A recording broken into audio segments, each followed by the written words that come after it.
Hey guys, welcome to Little Black Book 91. Listen, we're talking to you guys about Love is Blind. Yes, a special one because the weddings happened. Yes, ring a ding a ling, bing a ling bing. Listen, the weddings happened and incredibly everybody said no. Okay, except one couple, Daniel and Taylor, which I think we all knew. So if you think I'm spoiling it for you, I just did. But guess what? You didn't. You knew it was the same thing. You knew no one was gonna say yes. Okay, they all said no. And to be honest, if I'm really frank with you, I think it was the right choice. I think it was the right thing to do because I really look at the situation and look at the relationship between people, and I think to myself, none of these couples really were a good fit. First and foremost, we had obviously we had Sara and Ben. And let me be honest, I've seen a lot of people comments on Twitter praising Sara for saying no to Ben. I've heard so many conversations, especially from black folk as well.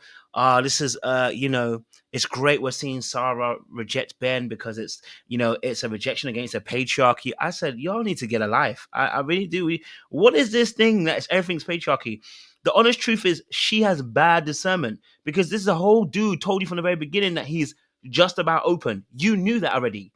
See, and this is the lack of accountability that I find frustrating for both men and women when I'm on these type of shows because they just lack the accountability, and that's why the dating field is as messed up as it is. People are not accountable for the outputs and the results that they put out there. Sarah and Ben, they were never compatible. They were not compatible. If she was being true to her actual values, she should have even chosen from the pods. He was a Christian, and she was not. He was not open about it. He's saying about LGBTQ. He was barely be able to understand it. He wasn't open about the Black Lives Matter, which I think it's performative. But hey, you know, these are things that you were not doing. And so the fact that people are using that as an audience, and I'm saying it's not you guys. I'm saying what I've seen in the Twitter sphere. I've seen in Instagram. What I'm seeing on Reddit. I'm like everyone's applauding Sarah, like, oh my god, yes, girl, well done. It's like no, the fact that she got to the altar is dumb. She shouldn't have been in the first place. It's wasted time, wasted effort, and to be honest, you don't know what happens after. You don't know what happens after. We only know that we don't know they didn't get married. You don't know if she's still dealing with him. You know what I'm saying to you? So like this is not something that, we're gonna be like clapping and be like, yes, well done, girl. Like, no, no, no, no. Like it's the same thing with them. It's like Lauren and Dave, they should have never made to the altar, and they didn't. Thank God. You know what I'm saying to you? You don't get more plaudit points.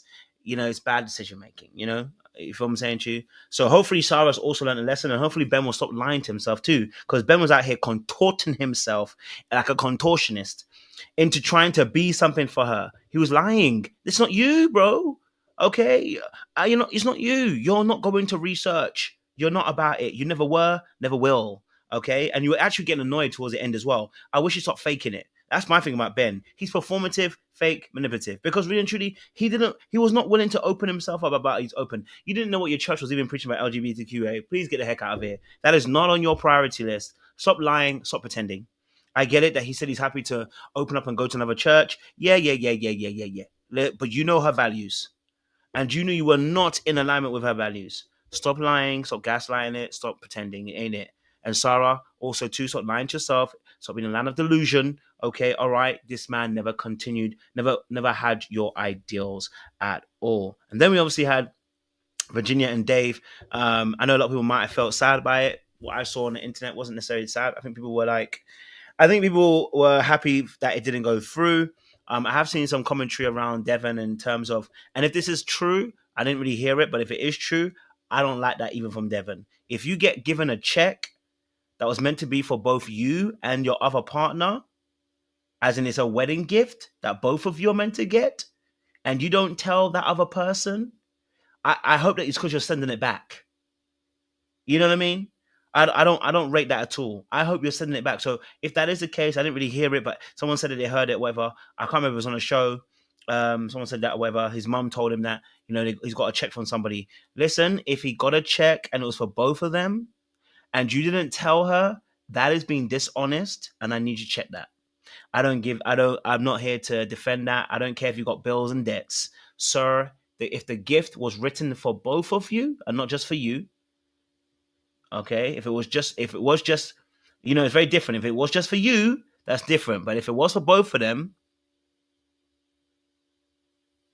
then really and truly, my friend. This ain't it. Apparently, the mum said that it was for both of them or whatever. So I don't know. So that for me, I don't like that. I don't. I think that's dishonest when it comes to your finances. Okay. Um, and then obviously Virginia obviously saying no to Devin. I really feel like what people are here. Here's what people are missing. Okay, about this thing again. We're doing this whole clap parade because Virginia said no to Devin. Apparently, the patriarchy police need to be involved in this. I don't know what's going on. This Twitter's crazy. It'll shock you what people talk about. But can we just are we forgetting that she's 5 years older than him? Are we forgetting that she's a whole 5 years older than him? Did we expect him to be more mature than her? He has a whole 5 years on her. She has a whole 5 years on him, right? I wasn't expecting him to be more mature, right? She was willing to concede that ground because she couldn't find somebody in her actual age bracket group.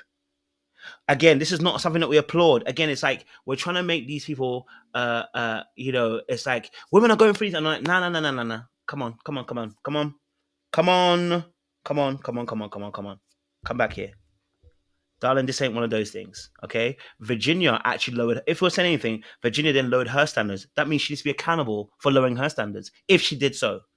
I don't think she lowered it. I think the reality of the situation is that we didn't see all sides of Virginia. We saw someone who actually doesn't have as much emotional depth. And I don't think he has as well, if I'm really honest with you. That's why they matched. I think that's why they matched. The lack of emotional depth from both of them is why they're actually in that situation in the very first place. Right? So we're not going to clap for either party. I don't get excited because she said no. Right? It's not one of those moments. The reality of the situation is, I think she was right for choosing a prenup. I don't know who the hell you are. It's a TV show.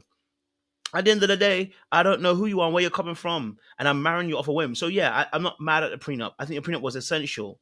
Okay, is politics a big issue? Because you said that was a big issue. Politics was a big issue. That's fair. If he wasn't having those kind of conversations, then I understand that that is not going to help your situation. Again, politics is a very deep issue, but like I said last time, I said this already, that people get very touchy about it, but don't realize not everyone's educated in all facets of politics. So whenever you jump to a side and say you have choose a side or choose a side, just know it's going to cause friction. It's always going to cause some friction. But yeah, in that essence as well. Yeah, in that particular essence, I just felt like there was no depth from either of them, and there was no sexual chemistry, which is what she also highlighted. There was none. Okay, he weren't giving it to her, she weren't giving it to him. And I don't know if that's because they were unattracted to each other or if someone was afraid. I don't know, but the truth needs to come out, and it probably will come out on the reunion when we go there. Obviously, later on tonight when we watch it. But for now, I didn't see anything. There wasn't nothing that was giving about them two that was making sense. You know what I'm saying to you? I said I'm still, uh, you know, um, I'm still not seeing it. You know what I'm saying? I'm like, it's lacking. It was lacking intensity. It was lacking some level of enjoyment from the both of them. I didn't see a fluidity from both of them. Do you know what I'm saying to you? So yeah, I didn't see it from both of them. Someone said about how for black women it was that some black women make that decision. That's fair. I mean, listen, I get it. Some black women do make that decision. I totally understand that in that circumstances she made a good decision. I hear it, but she shouldn't have been in the first place. Again, I keep saying it's like we applaud these things, but I'm saying to you like because we're doing it in comparison. So usually what happens when I see it on the internet, it's not isolated. It is in comparison. It's like she shouldn't have said no, and then it's an attack on the other person. It's like someone put it here, he's a dusty. How? Has a job. Okay. He's paying his bills. Okay. Where's the dustiness? That's what I mean. Like it always has to. It can never be in a vacuum. So that's why I said I don't applaud it, and I don't get excited about it. You know what I'm saying? I don't get excited about it. There's nothing exciting about it. She made the right choice. Yes, that's it. You know what I mean? Yeah, I'm saying to you, Devin has some work to do. I think he can mature a little bit more. That's it.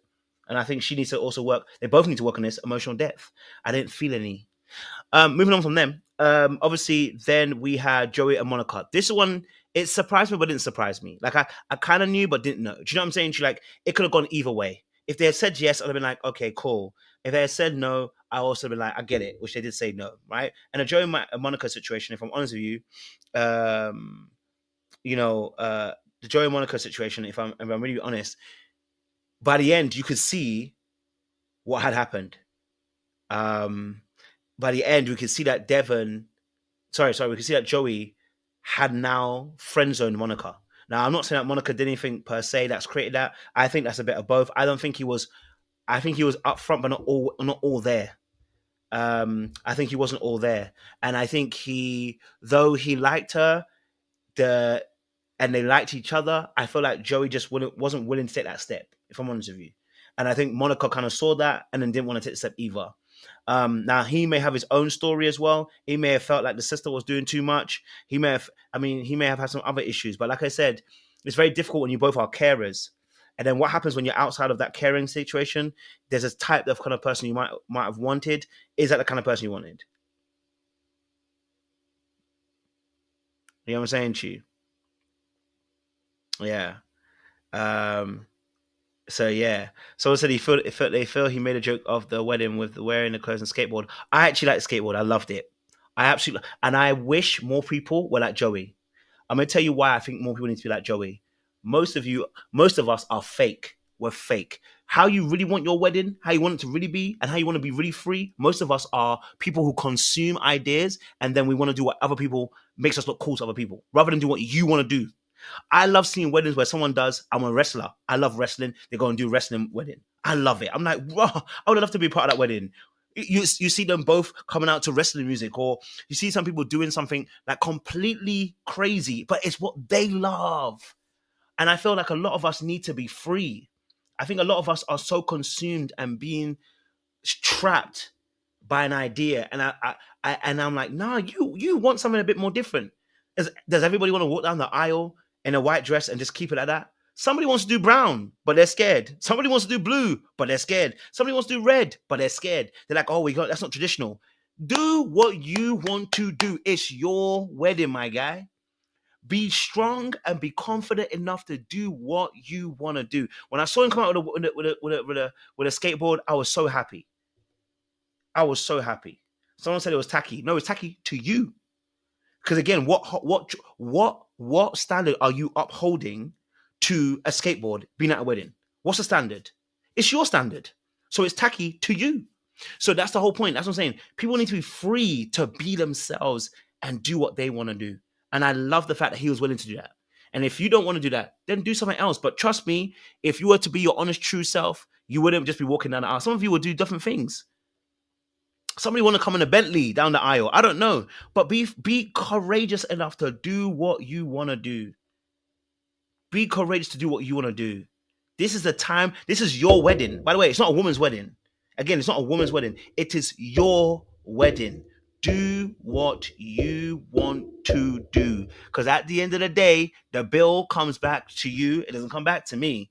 I pay for my little train fare or my little car petrol, and that's all I'm paying for. And I'm eating your food. So at the end of the day, I ain't paid for nothing.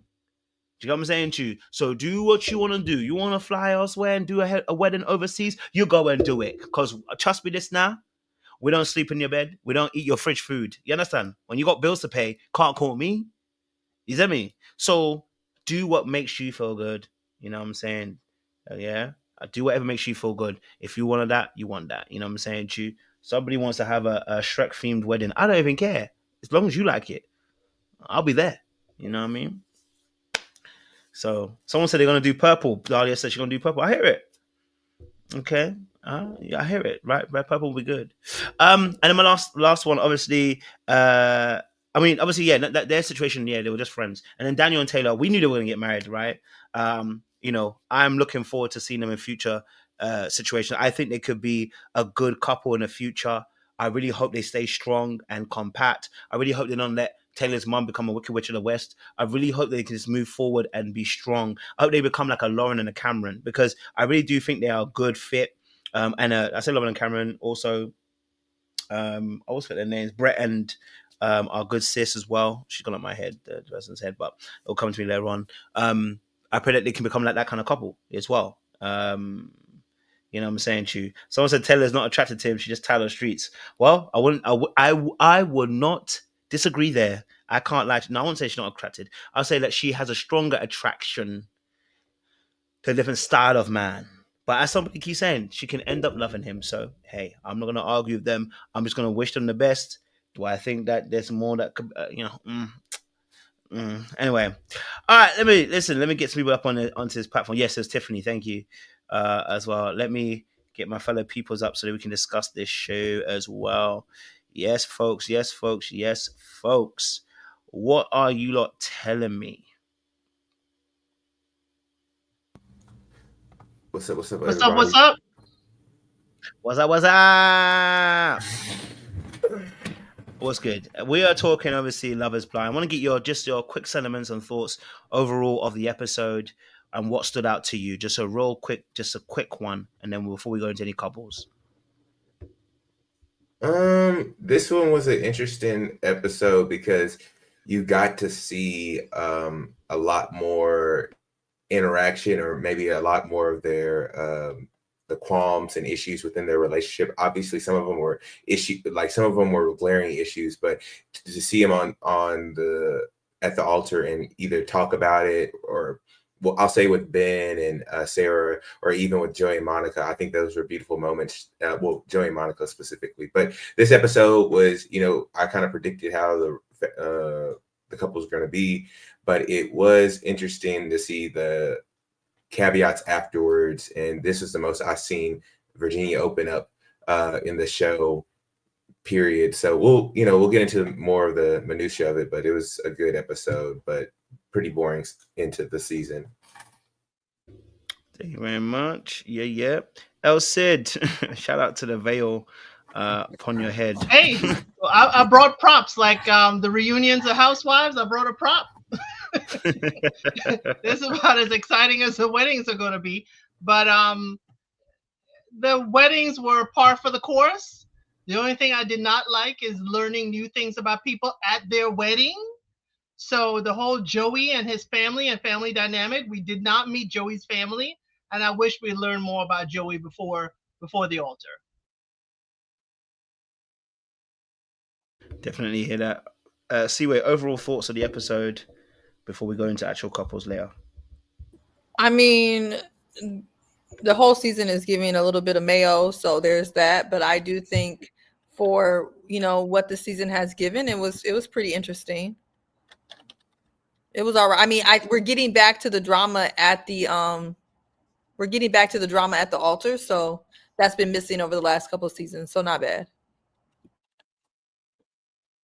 I definitely hear that as well. All right, let's start with these couples as well. Yes, don't worry. I know the black couples. I hear you, Easton. I hear you. The black couples need to go. I hear you. I hear you. All right. Obviously, with Devin and Virginia, I mean, I'm not sad. Like I said, I saw a lot of commentary online about the two of them, and it was very interesting to see their perspectives. So I want to get your thoughts on Devin and Virginia and what you thought about her saying no on the altar. I believe it was the right decision. I'm not going to be against it, but I definitely want to know what you guys' thoughts were in regards to them and their situation as well. Easton, you want to go for it? I mean, I'm glad that Virginia made the decision. I think Devin's head was in the la la land. Like, I think that he wasn't really aware of the circumstances, or he might not have picked up on some of the cues. I also think that this isn't as much as we want to make it a political thing or anything. I think it really drills down to Devin doesn't have the financial capabilities of facilitating a woman of Virginia's caliber. And it was very apparent from the get-go, and it became more and more apparent that she just wasn't really feeling a lot of the things that Devin had going on. We can, some of this stuff is coming out after the episode, but I'm speaking strictly for the episode and the information that we have currently. I think that, I'll get in my red pill bag today, but fellas, you got to make a little bit more money. Like, you can't, it ain't gonna work. There's all the statistics and the numbers don't really even lock in with you being inferior in the financial category. And I think that for Devin, he is a culprit of that. Virginia trumps him educationally, financially, and the residual effect of that was, you know, I think that she just didn't see him as an equal. And from there, I don't think that she could see herself dating him long term or even being married to him. So that's my my thoughts on them. That's right. You give them that red pill. They don't know about that one, but that is a red pill statement right there. Don't do it. But yes, Seaway, go for it. I don't even think that was red pill. That one, Easton, you be red pill on accident, and then when you announce you being red pill, you're not even red pill.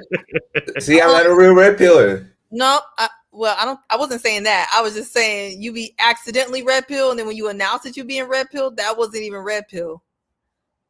We'll talk about that later.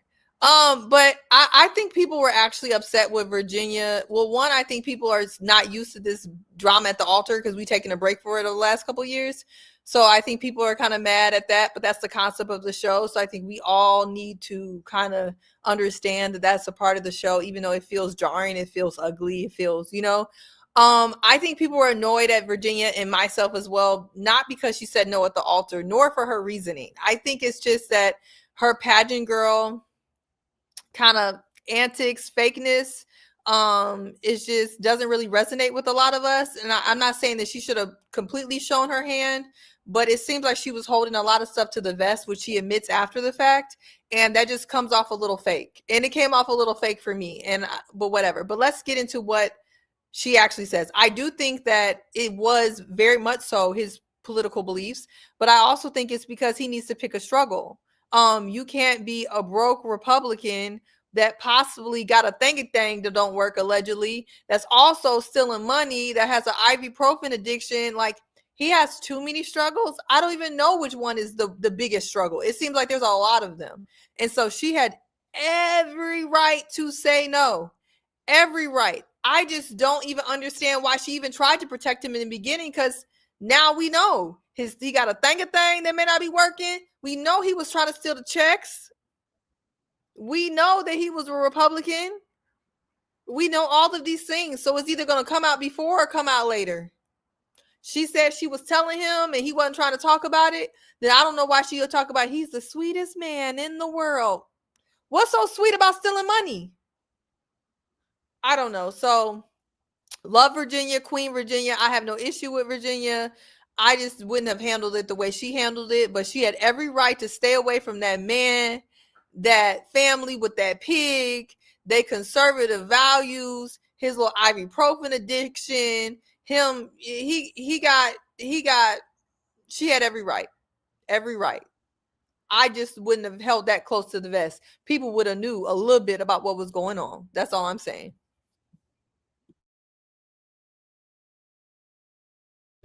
I hear you on that one. Jay, what's your thoughts on this? Virginia, Devin? She said no.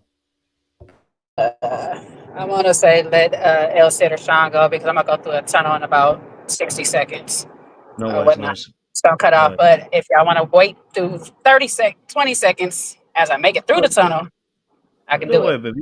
I'll come back to you. I'll come back to you. Don't worry. I'll give you. Don't rush yourself. You're good. Sean, talk to me. Devin, Virginia. I'm glad she made the choice she made. I think it was the right one, as they weren't aligned. They were definitely not on the same page. I think their core values are very different. I really wasn't keen on his family at all. So I think that would have been a very difficult circumstance had they decided to get married, because his family rather had this notion that, they were going to have to take care of her parents, had something happen. Meanwhile, there's other siblings to split it up. It just seemed like his family was very one-sided. The mama and her reaction of why do women always do this? Sounds like this ain't their first rodeo at women rejecting Devin for whatever reason. So sounds like there's a little bit of, a lack of accountability there, or what he's learned from previous relationships. He seemed very guarded. And, I'd just really be interested in hearing why his views are what they are. I don't know if he's going to fully dive into it at the reunion, but, you know, I'd love to hear it.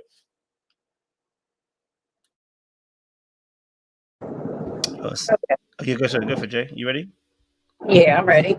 So Go for it. I'm 100% with Seaway or whatever. I'm gonna tell y'all exactly what annoyed me and why it annoyed me. I am not one of those girls that can really fake it till I make it in a relationship. Okay, maybe in acting or some stuff like that, or maybe in the kitchen. But when it comes to a relationship, I'm not about to waste my own time. So her being all extra performative before she got to the altar was getting on my daggone nerves. He's so sweet. I love him. Greatest man ever and all this stuff. It's like, is he really? Because you already know about this missing check. You know, you already know he has not came to you with this information. You already know that he has some other issues. You already know that his family is a Republican, and you know that he has a hard time having a real stance on his own personal beliefs outside of his family. There's a lot of things that you already know is a red flag, and you over here trying to convince us and your family that he's this great person just to go to the altar and tell him no. You can have love for him and everything under the sun, and I get it. I've loved people that I just knew I wasn't right for, but to me, when I say I love you, that means I love you enough to let you go, because I know we're just not a match made in heaven. So that was getting on my nerves. But I do agree with everybody on this panel. They should not have been together. They don't need to be together. It was the best decision for them, both of them, because it would have just been a mistake if she said yes, because he was going to say yes because he done hit the jackpot in his opinion or whatnot. And I agree fully with Sean as far as his family is concerned and him. Y'all need to hold y'all brother, son, cousin, nephew accountable for the choice in women he's either choosing or the things he's doing in the relationship to cause all of these people to leave. Yes, he does. He doesn't deserve to be left at an altar by anybody. I'm not going to say he did or nothing like that. But y'all have to look at him and say, what are you doing for you to keep ending up in relationships that just leave you like this? So there's a lot. They're not holding him accountable, so they're going to be partly responsible for him being in this position too, because y'all not having real conversations with that boy, and y'all need to, because obviously there's things that Devin is doing wrong while he keeps getting the same results.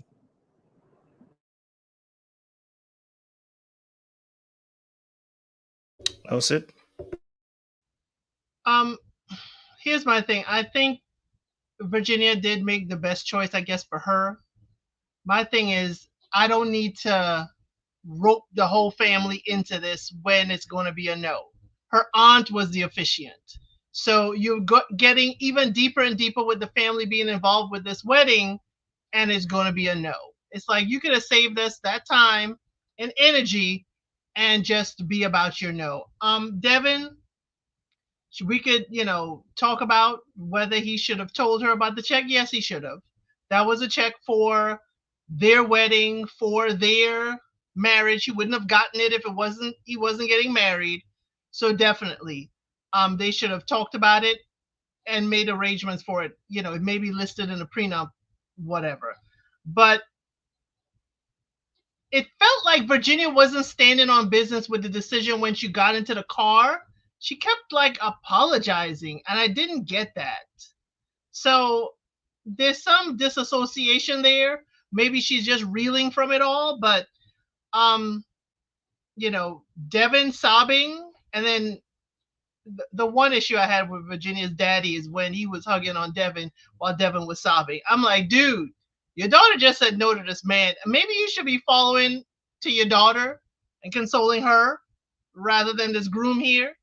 So, yeah, that's the issue I had with Virginia's dad. But other than that, they all can go home, go their separate ways, and hopefully Devin returned that check to the person who gave it to them. I thought that was a regular dad thing. So I thought it was a dad thing. I thought that was a dad thing to do. I think he didn't really understand, and so he was just trying to console him just like as a man, because he didn't really. I mean, that Elsie goes to the fakeness of Virginia.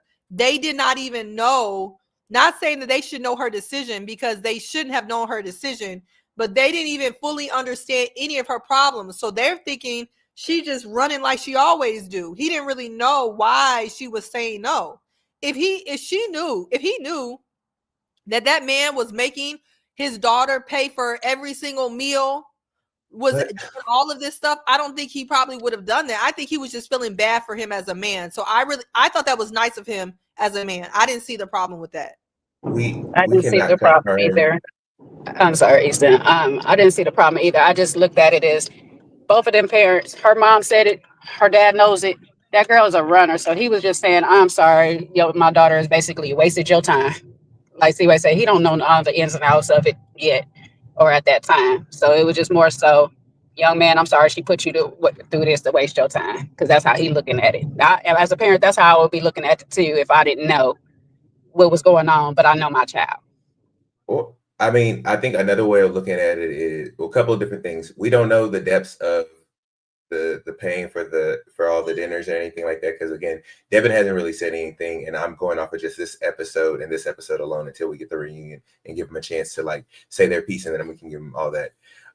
In terms of Devin consoling or Virginia's dad consoling Devin, I think the parents know a lot more of their daughter, and they were all saying, "Oh, she's really picky. Oh, she's she has a particular way about herself." And so you never know. They might know more about their daughter and her selections from her past more than what we know or what we've seen on TV. Because it did seem to me that both the mom and the dad like Devin. So I find it rather interesting that now it's like, oh, Devin's this crummy person and this crummy Trump supporter and stuff like that. It just seems rather odd that it was a kind of 180 flip. In terms of the check, I want to know a little bit more of the circumstances around that, because like, when did you get the check? Did you get it that day? Did you get it a week before? Did you get it 2 weeks before? I really want to know that before we just keep calling this man a Dusty. And because again, if he's showcasing Dusty behavior and he didn't tell her and he had plenty of time to tell her that this check was for both of them, yes. But what Virginia was saying at the end seemed a little bit like she was like grasping at straws to justify why she told him no at the altar. And only person I heard call him a Dusty was you. We just described behavior. You ascribed dustiness to it, which means that you believe what we're talking about is dusty. Did you listen to Coach beforehand? We were talking about this. It wasn't here. It was I mentioned someone's in the chat. Someone's in the chat. That's why. Who called him Dusty? I don't know, but someone's. That's why I said not everyone, but some people said it's not everyone. It's not a majority of people, but yeah. I was trying to figure out who called him a Dusty. Okay. No, see what we good right now. I just think that for this episode, I'm not trying to take any of the outside information into context for this, because until we get the reunion, because I think it distorts the review for this episode. But I still stand wholeheartedly. I think it's the money thing. I think because she's just outpacing him everywhere, that she doesn't really see him as an equal, and she was gonna say no. That's the prenup wasn't enough to really push him away enough, and then it just kind of progressed, and it was like more little things that I can kind of use to kind of push him away. But I think it was just the money. I think once she saw him in that cheap Temu jewelry, I think that was all we needed to know. And I said, yeah, this is a wrap, my boy. You could be as nice of a guy or good. So that's what it is. Yeah. Well, when you're online responding to Tyler the deadbeat online, but you're not responding to the allegations that you made her pay for every single meal, that's interesting, because you're responding to Tyler the deadbeat, but you're not responding to allegations of you basically using a woman for every single one of your meals. So, well, I mean that's what I'm saying. Well, I'm about to hop off, but they're actually at they have 3 days. They're doing the live review airing in Austin now. So I'm sure he's pretty busy, because it just came out, was it Thursday or Friday night, that the friend and stuff like that started to get into him paying for all the meals, or her paying for all the meals. So I'm sure he's pretty busy. I mean, he's here right now. Super busy, right? Too busy to respond to those allegations, I'm sure. So we'll see. We will see.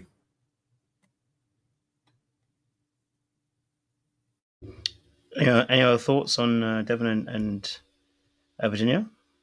I just find it real convenient of Easton not to sit here and use any of the outside stuff now, all of a sudden. But I'll let him lie, because, I guess with the people of our color, he don't want to do that. But let it be Ben or anybody else, he's fully integrated in all that information.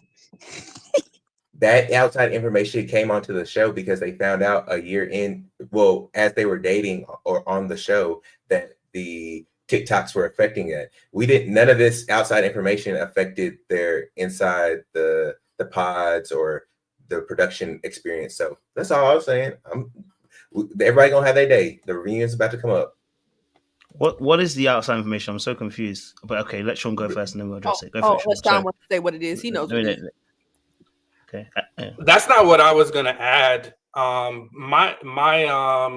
You know, and that's probably why I've been a little bit quiet, because I think, you know, you mentioned this earlier, like everybody has their own little biases. And it's so funny because Virginia does remind me so much of one of my exes. So for me, I don't really see her as fake. I mean, I guess the ladies can resonate with that. And, you know, if that clicks with somebody, I'm not gonna be fighting no fight for that.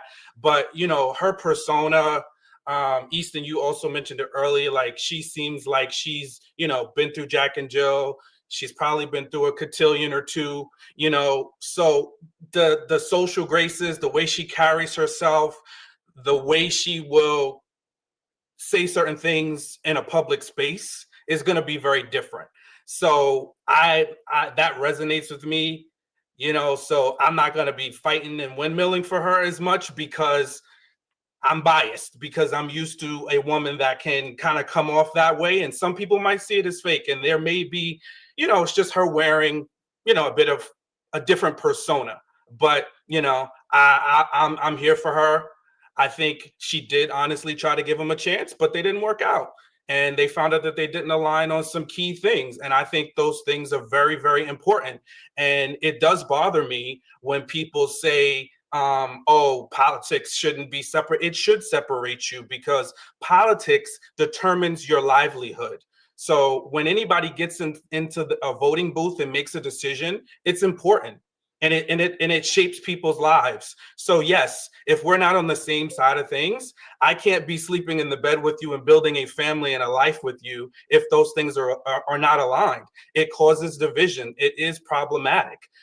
We need to be on the same page. And it's not to say I have to force somebody to believe what I believe, but if we aren't on the same page, then there's no foundation for a relationship that we could have.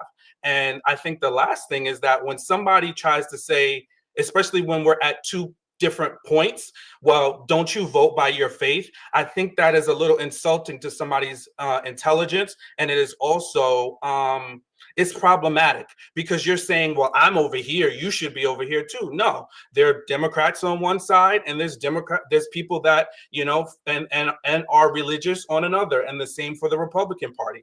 So you can't say because somebody's religion, you know, because their religion is X, then they should vote X. You know, it's how you interpret it. It's how you feel. And if I don't feel the same way you feel, we shouldn't be together. Do you want me to give the backstory now? Yeah, and I definitely hear what Sean is saying. I'll respond to that in a second. But the backstory is that her friend.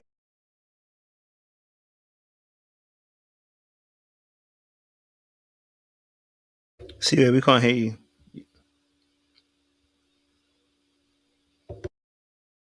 The good Lord said that thou shalt not addeth, no taketh away. I can add it real quick. So her friend went on her story, and basically it was the one of her friends who was crying was like, I was crying over a guy who made Virginia pay for most of the dinner and lunches while they were dating. And so that turned to Virginia reposting that on her story. So effectively is basically like a dig at Devin not paying for any of the meals or anything like that. And then it's kind of been going more into the financial area of like, what was his financial capabilities and all this other stuff. All that's a roundabout way of like, again, bringing up his financial ability, which I think is already pretty low. So that's basically that. And I don't know about the intimacy issues that Devin might have had. I think that might be rumored, but hey, if that was it, maybe, I don't know, but Seaway's back. My computer completely died. Did y'all get the backstory or no? Okay, We did, but if you want to add on it, you can go for it. y'all did or you didn't? We did, but you can add on it if you want to add. Oh, I don't know what y'all said. It was dead. So if y'all gave it already, I just said about the friend, just about the friend. that she made the Instagram story. Mm-hmm. Yeah. We'll go for it. Yeah. Well, I don't know what was said, but she made the Instagram story that Virginia retweeted or reposted, and she was very upset about the fact that he was fake crying and that her friend paid for all of these bills, and she pretty much was saying that he was being completely fake and that he knows good and well that he had her paying for all the different bills, and that Virginia reposted this, and the friend said that she was going to be at Devin's head multiple times for 3 to 5 days, and then she added Devin, so Devin's aware of the post. So yeah, that's the backstory, which lead me to say, if you're going to retweet that or repost that, and this is how you're feeling, I guess I'm just more of a direct person, that I probably would have been, I'm going to come at you straight versus like letting my friend say all that after the fact and then repost it. That's just my vibe. But Well, I mean, listen, I don't know if that's true or not, but if that's what she's done, then understandably, I think that situation, we said this before, right? We said this before, like, personally, me personally, with my pride, the way it's set up, yeah, my clapbacks will be very strong. Because I don't like embarrassment. One thing that's probably why I've actually been in trouble a lot of times with ladies and paying for stuff, because I don't like people putting me in embarrassing situations and feeling like I'm broke. Something I'm working on, because you shouldn't feel that way anyway. But you can't have me in a position of where you're paying for food. You know what I'm saying to you? Like, especially like I said, it's gonna if it is, then the advice that we gave to Cisco is the same one I would give to Devin. I don't care if it's 28 or if it's 38. If this is true, this is a problem for me. And I don't care that he has many Jordans. It's not about that. It's like ladies who have many heels. That's not the issue. The issue is that there are character issues here, because you put yourself on a show knowing that financially you're not stable, and that potentially again, you allow the person to be paying for these meals. I have to ask a question as to why. I'd want to know why. So I'm going to hold that space open and say, I don't like it. If that's what's happened, for me, that is dusty. That part is dusty. I'm sorry. There's nothing around to that. That part is dusty. If that is true, but since I don't know that just yet, I'm sure it might come out in the reunion. It might come out a little bit later. I want to do some interviews and stuff like that. The real story of what happened, then cool, in it. But for me personally, I don't necessarily like that. But again, I agree with you. It's a bit passive aggressive again, too, going behind the mulberry bush. So I want to just address one part. So me and Sean said, so me and Sean have an understanding of what I mean. And I'm not saying that she's not real. What I'm saying is I'm not going to say what I would prefer. I myself would have been more like Monica, giving you my hiccups and stuff. I probably will never make it on this show because I can't pretend I'm going to like somebody for too long any daggone way. So that's one. But I would have been more like Monica, giving you my reservations than trying to tell everybody in my family, I really like this man, this, that, and the third, and having them feel some type of way. So that for me, that comes off a little fake, because I'm just not that type of girl that can hold that all in like that. So it's not that she is fake and that she didn't try. I do believe she did try, but I just don't feel like I just feel like she knew way before she got to that altar that this wasn't going to be what she wanted. And she just held that in and then sat in her family face saying all this. I don't want her to say nasty things about it, but I want her to be just a bit honest of, hey, his finances is looking this type of way. We had this issue, that. Now, with his family in the room, it's kind of weird for her to say some of those things, but I'd have definitely pulled my dad to the side or whatever and be like, Dad, I'm not really sure. I don't know what I'm going to decide at this altar. Just be prepared and know that's what the case is about to be. And so to me, that's why I say what I said. It's not that she is fake, though. And I think the opportunity to have some type of mutual respect is kind of tainted when things are handled this way.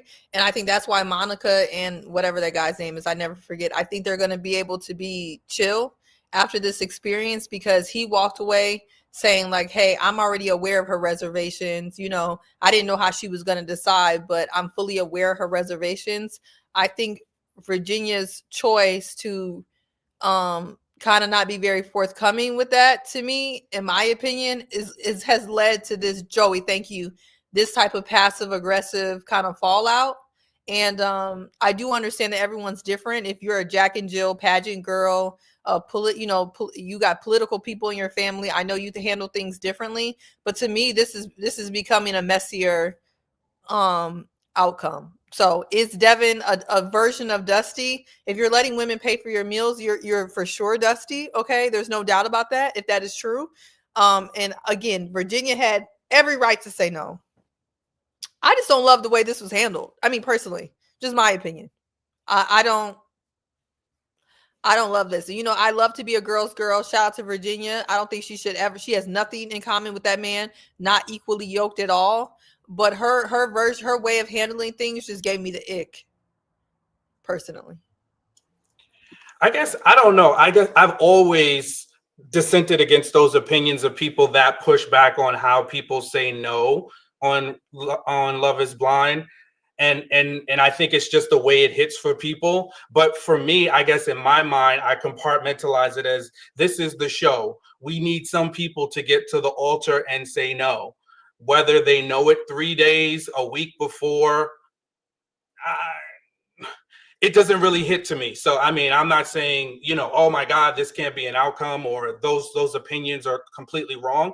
It just doesn't bother me. Like, if I were Devin and we were together and, Virginia, decided to say no for the reason she said no, that's it. That's when you come on Love is Blind, you understand that the chances of you getting to the altar and somebody saying no, there's a chance that it's gonna work out that way. Sometimes would we like a heads up? Sure, but it doesn't always work that way, and it's a show. So I don't really get worked up about it. And I think it wouldn't have been as interesting to watch had she just dismissed him before. I think it needed to go the way it did, and I actually enjoyed watching it play out the way it did. But my thing is, then keep it cute all the way through. Even like if you're one of those like keep it cute, classy boots girls, you know what I mean, like Virginia gives, then keep it cute just all the way through. Don't be feeling bad. Don't be crying about it. Don't be apologizing 5 billion times. I think you're apologizing 5 billion times because you feel guilty because you handled this to me in a piss poor way. I don't care that you said no at the altar. I don't even care that we didn't know. But the fact that it was all of that makes me feel like there's a lot of deception involved. And even if you don't want to talk about what she said after the fact that you got your friend being messy online, airing him out, all this type of other stuff, and you reposting it, so you're stamping it, to me, that's taken away from the whole situation. I'm never telling a woman how to say no. But if you're going to go about it this way, which I would not handle it this way, then to me, stay on that road. Don't backtrack. Say, it was my choice to tell you when and how I told you, kind of how Carla did. Stand 10 toes on that and keep it cute. My thing is, she guilty because she knows there's a very raggedy way to go about it, in my opinion. And when you go about things in a raggedy way, you have a raggedy fallout. And I feel like this is just a raggedy fallout, personally. And that's my problem with it. I agree with you. I think we saw Virginia's representative most of this show. I don't think we saw Virginia at all. I think all of this was, not all, but most of it was on pretext, because even her voice intonation changed when she spoke to her mother. I was like, wait a minute, Virginia, you got some bass to your voice right now. I don't know who to believe or what to believe. And as I said earlier, having your aunt as the officiant, that was just a bridge too far. You could have done all this and said no, and not bring the whole family into this.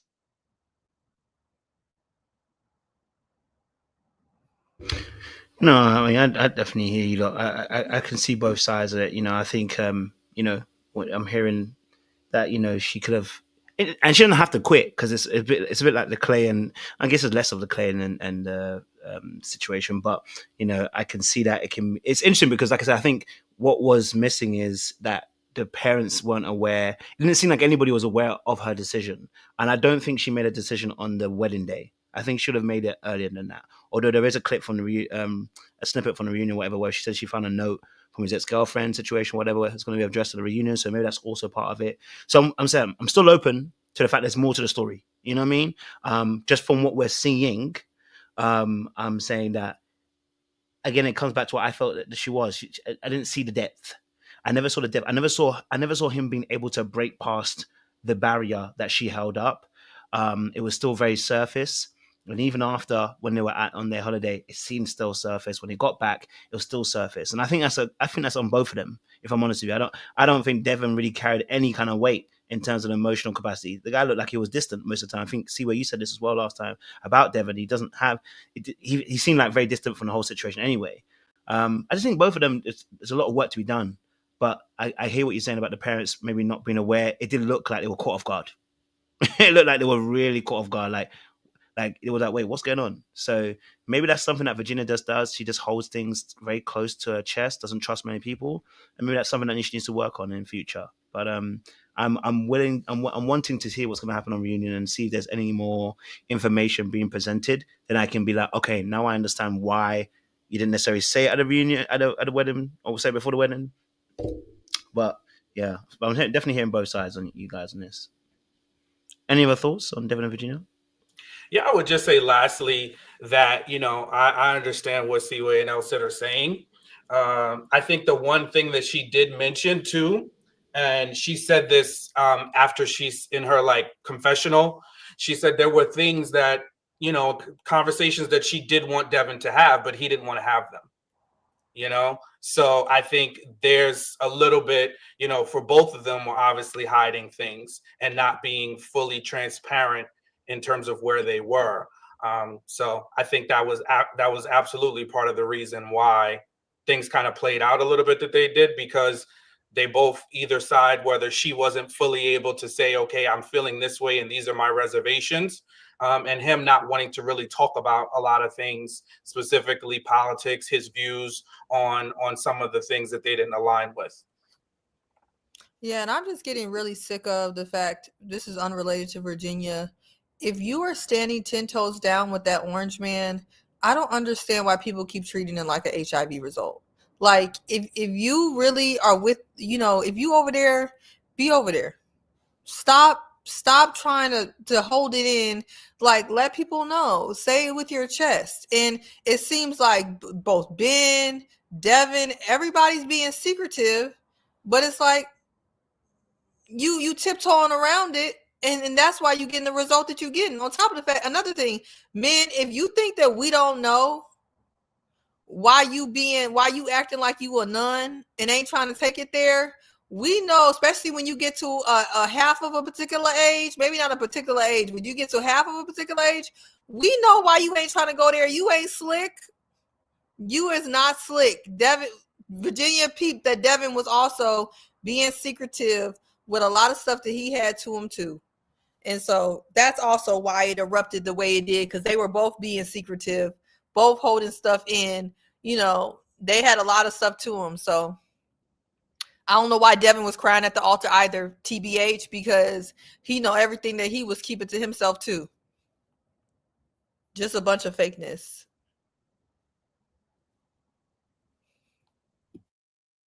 This is on Virginia's Instagram, so let me play the clip for you guys. Told me a lot about his core values, something that he did not want to talk about on camera. I still to this day don't really feel comfortable telling you Devin's views, but I will be really clear about mine. Okay. I 100%. So the clip is around her saying that she very much supports the LGBTQ community, and I think he had his views which were probably opposing to that particular perspective. Now, I am intrigued to find out from both perspectives how that actually plays about. Because when someone says support, what do you mean by support? You have to be aware of that, right? So I don't know either way. This is, again, some of these conversations that need to be probably more fleshed out. But I want to get your thoughts, guys. What's your thoughts to seeing that clip? He's not going to tell you. He going to get up there and he going to be mute. He going to be on mute. Everybody on mute. She gonna say all that, and he gonna look at you like he ain't gonna answer, because he don't want to stand 10 toes and stuff that may be unpopular. The same thing, the way people drug him because he had the audacity, not to want to be with a closeted lesbian, that I believe, in my opinion, okay, he didn't want to say that because people were going to drag him. So, and to me, that was light work. To me, him not wanting to be with a person who don't know if they want to be with men or women. If you too afraid to say that, if you too afraid to kind of stand 10 toes in that, you think he gonna come out and say that he don't want women to have the right to choose, and he don't believe in gay marriage or whatever else he's holding? Oh no, he's not gonna say it. He's gonna be quiet. He's gonna be quiet. I mean, I agree with Seaway. It's going to be best that he be quiet, because what the last thing you want is anybody from the alphabet community coming at you for anything you said. So he's in a catch-22 situation, because if he has to totally agree with the views, or they're going to be a problem. And if he says something, one thing wrong, or he says he don't agree with one part of it or something like that, it's going to be a problem. So he's stuck in a position where he's not going to be able to fully speak.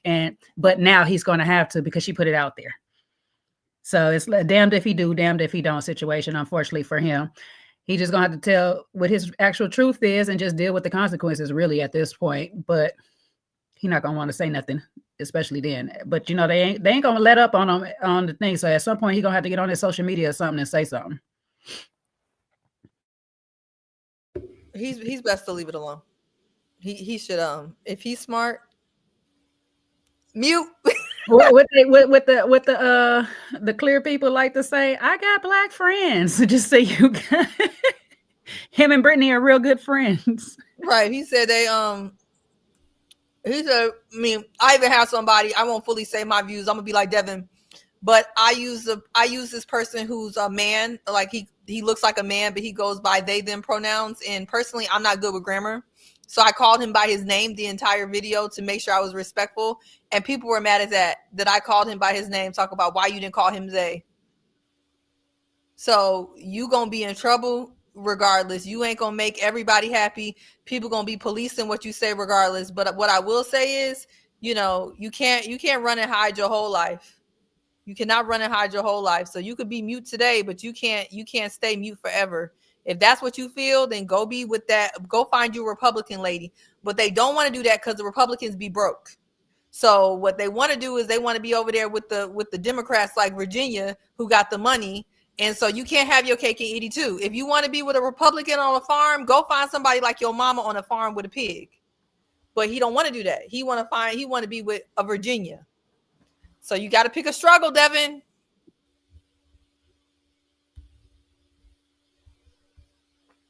Elsa, do you want to say something? Devin is best to stay quiet. It's best for him to stay quiet. And while we're dissecting the conversation, we heard Devin share how his parents vote, not necessarily how he does, but I'm of the opinion I don't ask people how they vote, and I don't share how I vote. So being quiet about it, perfectly up my alley, because I don't need to have those kinds of that conversation. I can have topical conversation, but not, certain voting conversations. Which I totally understand. I do understand. I think it like I said, it's a very heated conversation, so it can go left very, very quickly. You know what I mean? So yeah, no, it is very interesting to be in that space. Like I said, if someone votes Trump and they're black, you might not get a chance to explain. And so there's actually, on something like TV, there's actually probably no point, because you may not get the chance to be able to have that space to be able to explain your reasons as to why you chose what you chose. So I can understand that, where someone should just keep quiet. Like, rather, sometimes there is a wisdom in keeping quiet. Even Jesus at a point kept quiet. You know what I'm saying to you? Even when he was being struck and being beaten, there's a time that sometimes you just keep quiet, because adding anything else doesn't change the audience and how they feel about you and how they see you. They're going to see you that way. So I can get that. You know what I mean? What's the phrase, Kojo? It's better for them to think you're a fool than confirm. What's the phrase? That's the gist of it.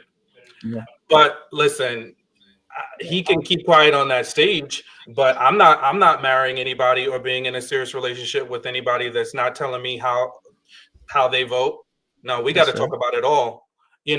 Again, for me, I think we need to talk about everything so that we ensure and that we're on the same page. And also, there's things where people don't understand. I might be missing a point. I might not understand something. You might not understand something. So I think it's important that we talk about those things and have these conversations together as a family. You know, if it's your spouse, I need to know.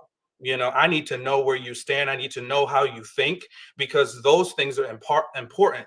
And if we can't talk about the hardest, most private, most difficult things, then we don't have a real relationship. So whatever you want to do to the world, I mean, I think there's one thing, if you, there's another thing, I won't even say what you do to the world. No, if you don't feel comfortable saying who you voted for, then to me, that also signals as a problem.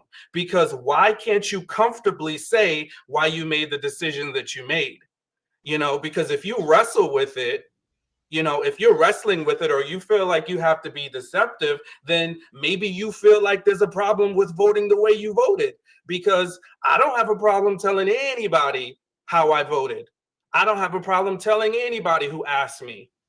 It's not a problem because I feel confident in why I chose it. So if you feel confident in why you chose the way you chose, or even if your choice was not to do anything at all, because I see that in chat too, which is perfectly fine, then say it. Because you should have reasons for why you did whatever you did, so say it. I'm with voting being a confidential right. I understand where you're coming from, Sean. I hear you. But I do respect if people wish to keep that confidence. So while I hear your point and I respect your point, the thing is, it doesn't need to be shared to me. So the same way you're saying someone needs to be comfortable to be vocalized, I would like other people to be comfortable with someone who decides to keep it confidential. I think that's fair. You could be comfortable. My mama texting me. You can be comfortable with people have a right to go in the voting booth and be private, just like we have a right to freedom of speech, but we don't have a right to freedom of consequences. So your right to keep your vote quiet in private is your right.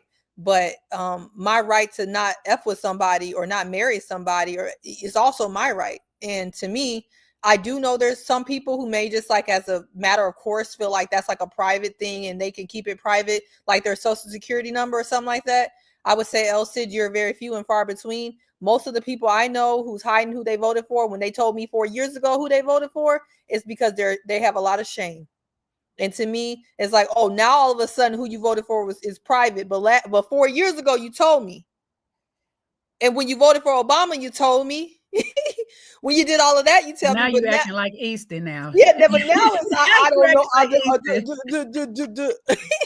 Now, if you ain't never told me, if you didn't, it's a difference though. See, where if a person is never shared or whatever, if you're never shared, then that's different. Then I'm gonna have to take you at your word that you really believe that it's something that you don't share, like your social security number. And I can still not want to deal with you after that, to be fair, but I can believe that you're being sincere. But if you had the first black president on your t-shirt and you voted all these other elections, but now all of a sudden you quiet, I'm gonna have to call that out. I'm gonna have to call that out. Right. I will acknowledge I have lost friends because I don't show any outward affiliations of any kind, even topical. I'll talk topics, but I have lost friends who don't understand my need for all these years confidentiality. I'm just happy that Mr. El Cid is fine with it. He's fine with not knowing, where my voting went to when I got into the voting booth. I'm just fortunate in that regard. But there are people who don't like someone like myself who will take that stance. And I think I take that stance too, because the friends who are of varying categories can feel comfortable coming to me because I'm, not necessarily Switzerland, but I'm certainly a blank canvas of they're not judging me and I'm totally not judging them too harshly.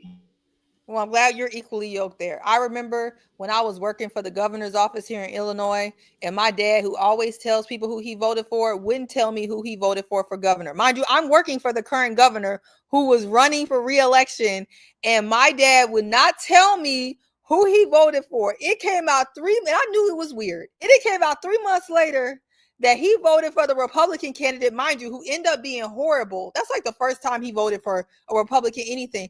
And I asked him why, and it was because the current governor didn't call him back about some, because he used to be his lawyer before he was a governor. And I said, are you serious? And after that, I knew if somebody start acting funny style, I said, you really voted against your daughter's boss because he didn't call you back? He's the governor. After that, as soon as people didn't tell me who they voted for, I'm looking at them crazy, because why all of a sudden you quiet now? You quiet now? Real interesting. But that's why they won't just tell like you. Easton. I find that interesting. But that's actually why they won't tell you, because that's reaction. So whether I agree with it or not, the reaction that we mostly give someone, that's what I said. If someone says they voted for Trump, you probably might not even give them a chance to finish. You'll be like, they shouldn't even be here.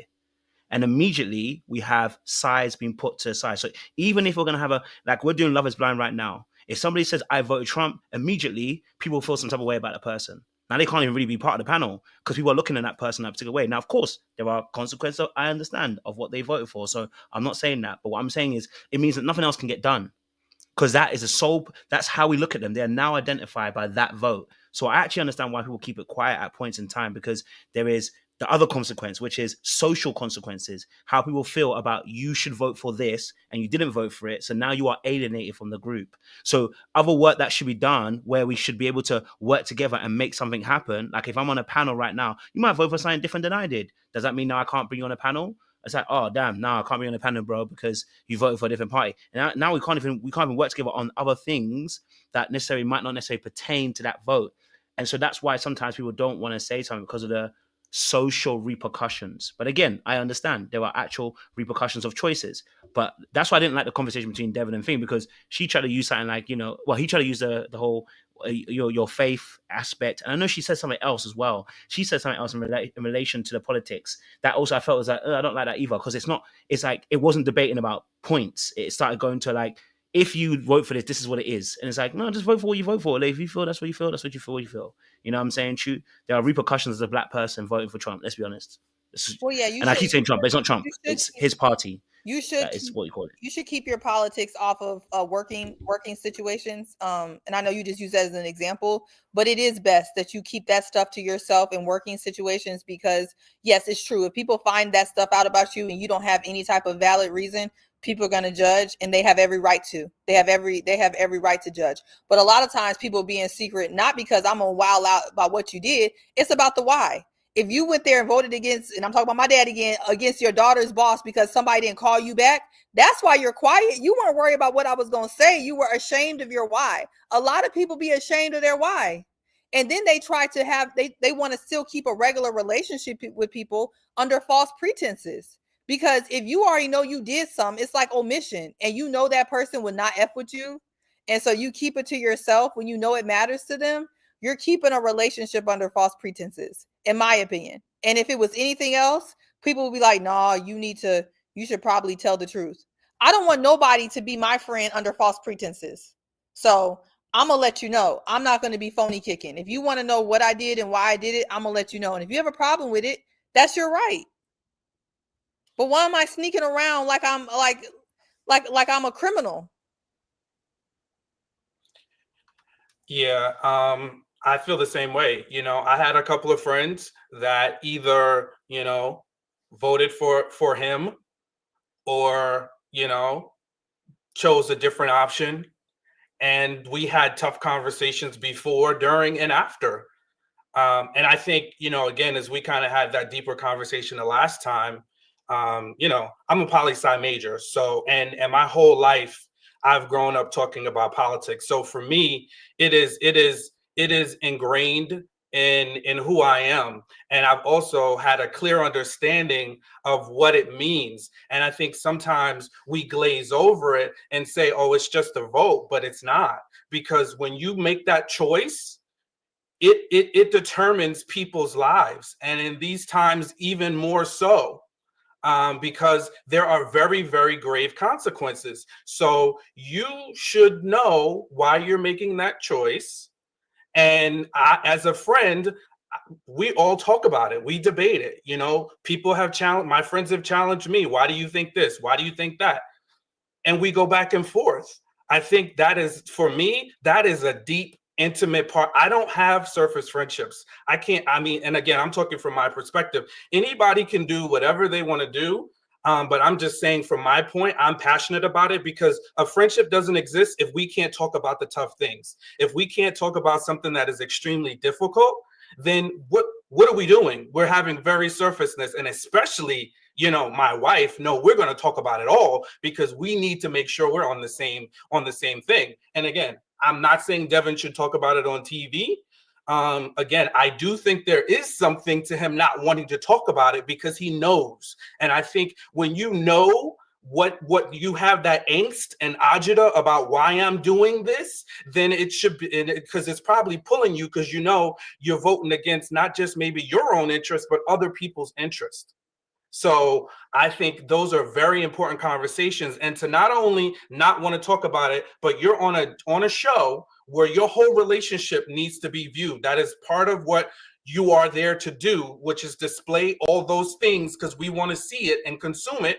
You should be able to talk about it. So Devin should be talking about it on camera because that's what he signed up to do, is to be vulnerable, to be transparent, to talk about the good, bad, and ugly, so people can see how a relationship plans out. And I think the most interesting part about this season was the fact that it took place during a very critical election. So you really got to see the behind the scenes of how people are thinking and how people operated. So I think there should be a whole lot more transparency in relationships so people can understand why. Realize that, hey, if I choose this way, there is a consequence. Am I willing to bear that consequence? Is the consequence enough for me to get in and vote a particular way?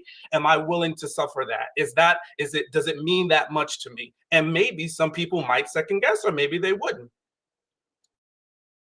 So would you still be friends with that person if they eloquently put out their point of view, but they disagreed with yours, and said, I'm voting for the other party, this is my thoughts, and eloquently you got to an impasse because more than likely you're a very person who's very astute in this area, you studied it, that's what you're involved in. Another person says, I'm studying it, I've known my points and what policies I'm voting for. Yes, there are some cons to it, just like there's gonna be some cons to your party that you chose. If they then say to you, listen bro, this is the party I've chose and this is what it is, does that friendship now come to an end? Now we know what the current climate is. They voted for a party, because bearing in mind, as much as the person who's in power, there is a party that's involved and they have their own policies, right? And as much as we saw some of the things come in, some of the things have been crazy enough that I think even some people on his team are even like, God damn. Would that now end that friendship though? It depends. Yeah. I've ended a friendship for less. So it doesn't, I think that a friendship can end over a variety of things. So yeah, depending on what they said, it could end. Which is probably why they don't want to say anything. That's my point. That's why I don't want to say anything. Like I said, I'm not saying you're wrong, by the way. I'm not saying you're wrong. I'm just saying. No, I don't think it's a right or wrong. It's just this is the conversation. And I think for me, everybody that I'm in a friendship circle with, we've talked about it. And I just said there were people that spoke about it and didn't all agree with me. So they still talked about it. We still had those conversations. They weren't excited about having to go back and forth and defend themselves. But the same was sometimes it was difficult, for me, because you hate to think about somebody that you've been friends with for so long or that have a relationship with that's deep, and you are just on so different ends of things. It happens. And then again, sometimes friendships end. Sometimes people just grow apart. You know what I mean? Like, and I think this just happened to be that one particular thing that could or could not drive it. So listen, it's a possibility. I get you. That's fair. I can't be against that. Our values have to align, obviously, clearly as well. So, I do understand that. And I think depending on how deep you are embedded into that aspect as well, the value system that you have also will determine those situations too, right? It's been like being a Christian. If how deep you are in your faith, I couldn't marry a Muslim. It's just not going to happen, right? So, but if I'm not so much deep in my faith, probably I could marry someone who's a Muslim. You know what I mean? So I understand that the different values mean that people are going to be very hard to be able to agree and work together. So I understand what you're saying. I do. So no. And to Sean's point, I mean, I had a conversation with a friend who's like a sister to me, and we were actually, because we were so close, and I know that, you know, she was not being fully honest about what she did in that booth, and we finally talked about it. We had a really good conversation because I'm like, I know your heart, I know who you are, and I'm trying to reconcile this. And actually, by the end of our couple of our conversations, we're closer because I think she kind of realized that she made a mistake and it didn't represent her value system and how, you know, in our value system as I feel like sister friends, right? And so I think after the conversation, by talking it out and not just throwing her away, I think we're super close. And I think sometimes you can have a conversation about how you feel like maybe you and a friend's values don't align based on certain actions, and you can kind of get to the root of it and move forward. And sometimes you may have a conversation, you may be like, this person is just off in the wind, I don't know why they're going this way, and we're going to have to part ways for right now because we're not going in the same direction. And I think that's okay. But don't be afraid to have the conversation. Just know when you have the conversation, the outcome may go your way and it may be kind of a nail in the coffin, and you need to be okay with either one. But it's good to get to the bottom of it without getting heated and frustrated, because most likely you need those answers. And sometimes it's important to have those answers. You just got to be prepared for whatever comes after it, you know? And it may not always end up bad, but it may end up okay. So just saying, there's different possibilities. So I'll say I'm kind of like Elle said, I'm not the type of person that talk about my political views. I now have political conversations, which is really crazy to me. But I will not talk about political views or whatever stuff, what you voted for, what you don't voted for. If y'all really want to know, y'all can argue me in the chat. I don't, because of religious reasons. So there's that. But at the end of the day, with my partner, I'm for sure going to have the conversations because that's the person I'm choosing to have my lifelong with. My friends can come and go for whatever reason, like Sean said, for all kind of reasons and stuff like that. But my partner, we're supposed to be making a commitment to each other. And I'm in a space where we're going to do this. I'm doing it once. And I'm not coming and going, Jay. First off. Well, you know, some of y'all like to do that, but no, you probably come and go too. Like my best friend, she always trying to leave me, but she come back. No, I'm not. No, no, I'm not saying like that. Y'all, any of y'all up here coming and going, but you know, people come into your life or whatever and find reasons to exit it. So that's on you. If it's my political belief, my religious belief, or any of that, if we can't find common ground to respect each other's belief or whatever, you don't need to be my friend anyway. I don't like to deal with a lot of it just because you see how long this conversation goes. Now we're having an actual conversation about it, which is a beautiful thing. But I've watched people go toe to toe, blow for blow on this type of stuff. And it's just like, seriously, it's crazy to me that, you know, you'll just get to a space of, I disown this person. I don't want to talk to him. F that person, all that.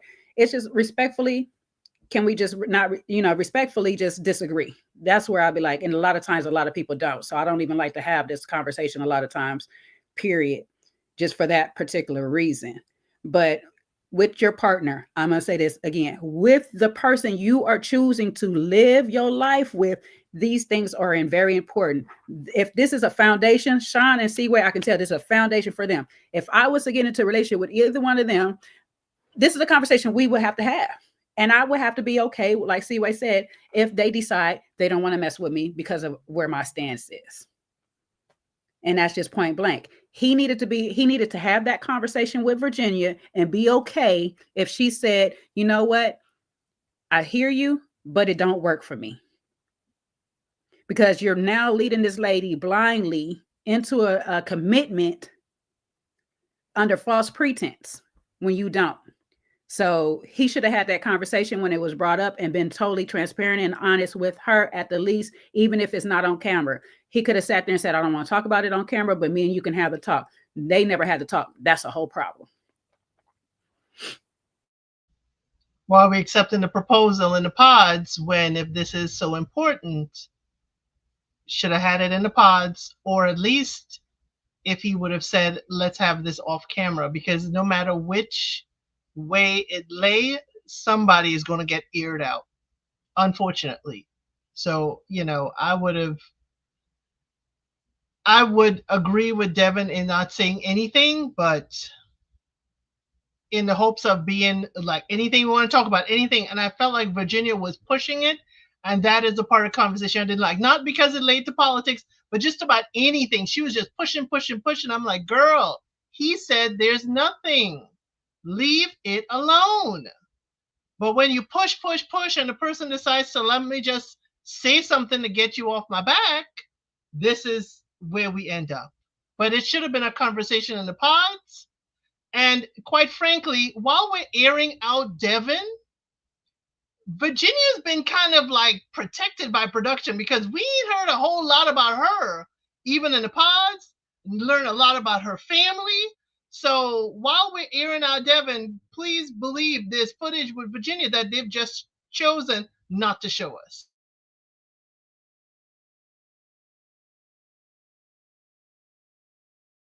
All right, let's shift it. I love that. We're maturing the videos here, that's for sure. Let's talk about another couple. Let's talk about obviously Ben and Sara, because obviously Ben and Sara, this didn't go. It was a no as well. It was unfortunate they didn't go the distance again. I mean, to be honest, they both had different values, very similar to what we spoke about with Virginia and Devin. Same thing could be said about Ben and Sara. I want to get you guys' thoughts. What was your thoughts on Ben and Sara? How do you feel for them? Because I felt like obviously there was a couple of things that were happening. I felt like there was. I felt like there was issues with their faith, issues with there was again she supports LGBTQA and Black Lives Matter. She's pretty much an activist as well. She said herself, but Ben wasn't necessarily there, right? But he was kind of, I guess, playing that role, So, what's your thoughts of Ben and Sara? How do you see it, guys? How did you view this? I think we all knew she was going to say no, but how did you view it?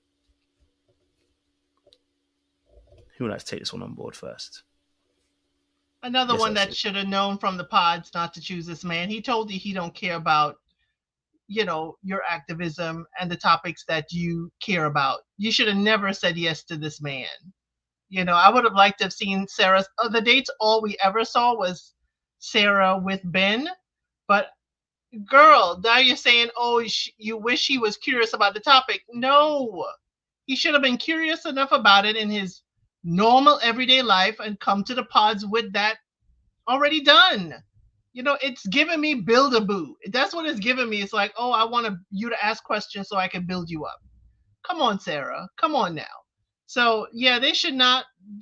She made the right choice. I'm not sure what Ben would have said. He may have said yes, but it was. I liked his moment with his friends where they were praying for both Ben and Sara. That was a very nice moment after the weddings. And they go about their business. Sara, when Ben said, "Can we date?" she's like, "We'll see." It was one of those "thank you for coming, nice to see you" kind of moments. I'll say Sara irked me more than Virginia did, for sure. With all this, I love him. I just love him so much. Heffa, you did not love that man. Stop lying, because you were fully selfish in a lot of the things you did. You hurried up and ran up out of there and jumped in the car so you won't have a conversation with him. Talking about, I don't want to have a conversation with him in his dress. Well, change back into the clothes you came in and had a conversation with him. How much love could you possibly have for a person when you want to sit here and dodge them after you done left them out the altar? That is just crazy to me. So I'll give her more spoke than I gave Virginia, because I really do think when it comes down to it, who is really being fake is Sara, because Sara knew from the pods exactly how Ben's was, where his views were, and all this. At least Virginia and them had that conversation outside of the pods, as far as we know.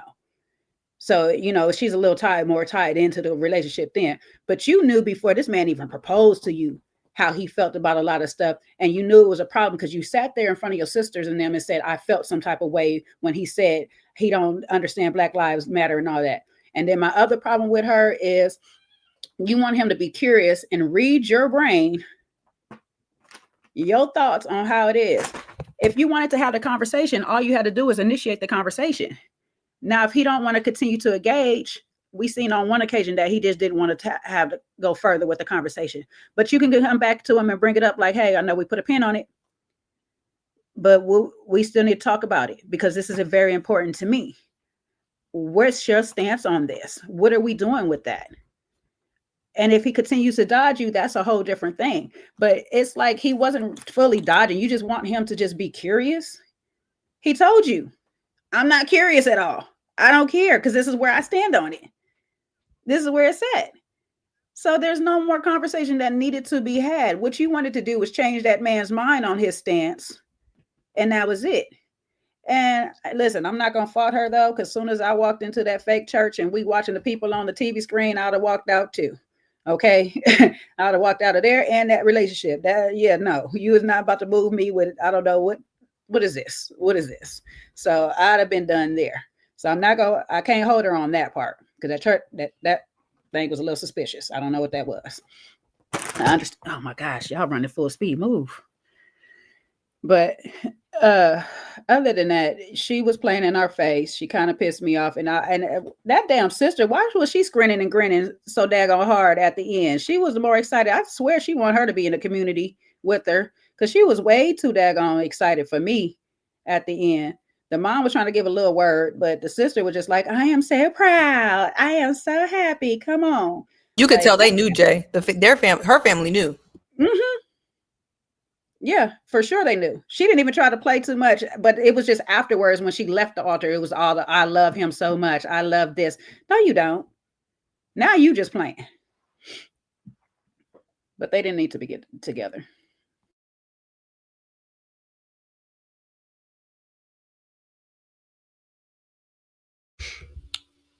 Who wants to go next? Ben and Sara. I mean, I'll go. I mean, I do think in many ways Sara is definitely worse than Virginia with the fakeness. Her kind of performative nature of her activism really has gotten under my skin, and I mean, at least it looks like she told her family, so I guess she did better than Virginia. But, dragging us along with this nonsense when Ben has been consistent this whole time. I will say that Ben was the place where Ben was also lying on his Devin stuff was him acting like he didn't know what his church said and what the sermon said about, gay people and their kind of place. I think, again, people need to stand on whatever they're doing. Like, I went to a church in Atlanta, one of my favorite churches, but they were very strong on the fact that they felt like premarital sex was a sin and homophobia was a sin, and that was the church I went to. I can't get up there and pretend that that's not the church I went to. You need to stand 10 toes down and whatever you're doing. So Ben is fake for that, but I just feel like Sara knew who he was from the pods, and instead of actually trying to stand in her convictions and the Black Lives Matter thing that she threw us in because Black people didn't even need to be in it, she threw us in it. And to me, it's just like, Sara, like, why did you even drag us along? This was never going to work. So I just feel like Sara is it's just fake and it's performative. I'm glad that she, like Virginia, made the best decision. She made the best decision. But the level of fakeness is what really bothers me. If you have a conviction, you need to stand in your convictions. Don't waffle on your convictions. And the thing I said the most is the fact that Ben did not know that this was going to be such an issue for her says more about Sara than it does about him. If you really have these convictions, he doesn't need to know your decision, but he should know that it's deeply troubling to you and that this is something that you're really working through.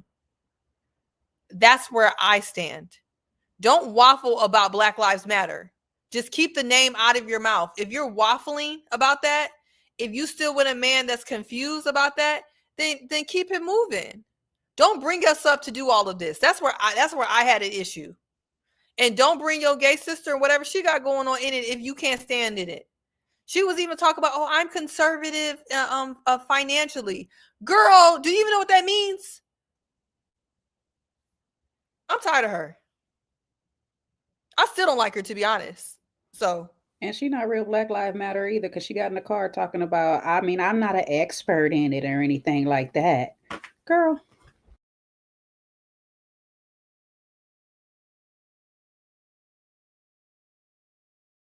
That's I'm all I kind of got. just looking like that. I mean, that's all. I don't know who was going, but I That's so shy. He was just in the daze. What was my face looking like? You was just It's your stuck turn. on pause. Yeah, you was just stuck on pause. Who said it's my turn? Everybody else talked. Did I miss something? Oh shoot, I was not paying attention. I told you he was stuck on pause. He was everybody on mute. I didn't hear you talk about Sarah. You talked about Sarah, Elspeth? I was the first one. Oh, you blanked me out. Oh, you just okay. I see you. Sean glitched majorly. He fell asleep on us all. I was trying to choose my words, I'm telling you, because we had a very heated exchange last time. So I want to bring down the temperature in the room. I don't want to, I'm going to play a Devin and not really fully say how I all the way feel. But, I definitely will say that. Please say more than Devin did. Yeah, because she was super performative to me.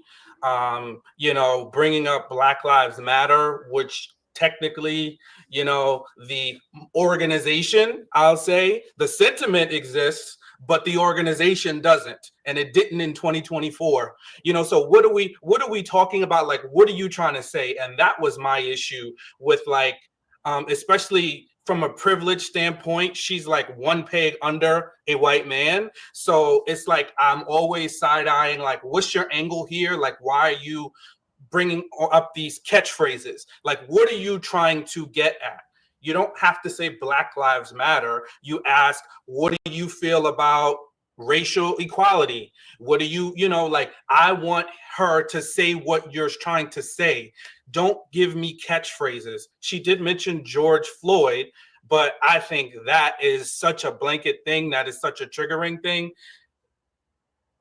It's like, come on, like, say what you mean to say. Do you agree with the verdict? Do you like, what do you think? I mean, I think something that broad and that triggering for a lot of people, because we saw it play out on TV and on the internet.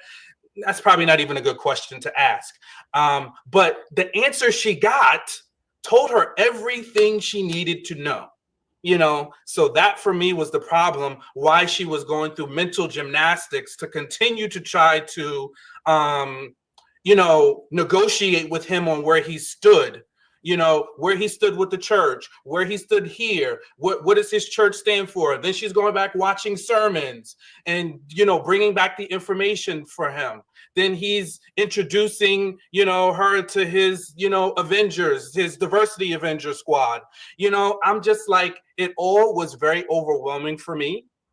I think people, and this is probably why I just felt so strongly, in that last conversation, and it wasn't like, I hope anybody watching back, or even just you all said, it wasn't an attack on you, but it was more so like, these kind of conversations happen because people want to dance. They want to do this tango. Say what you mean to say.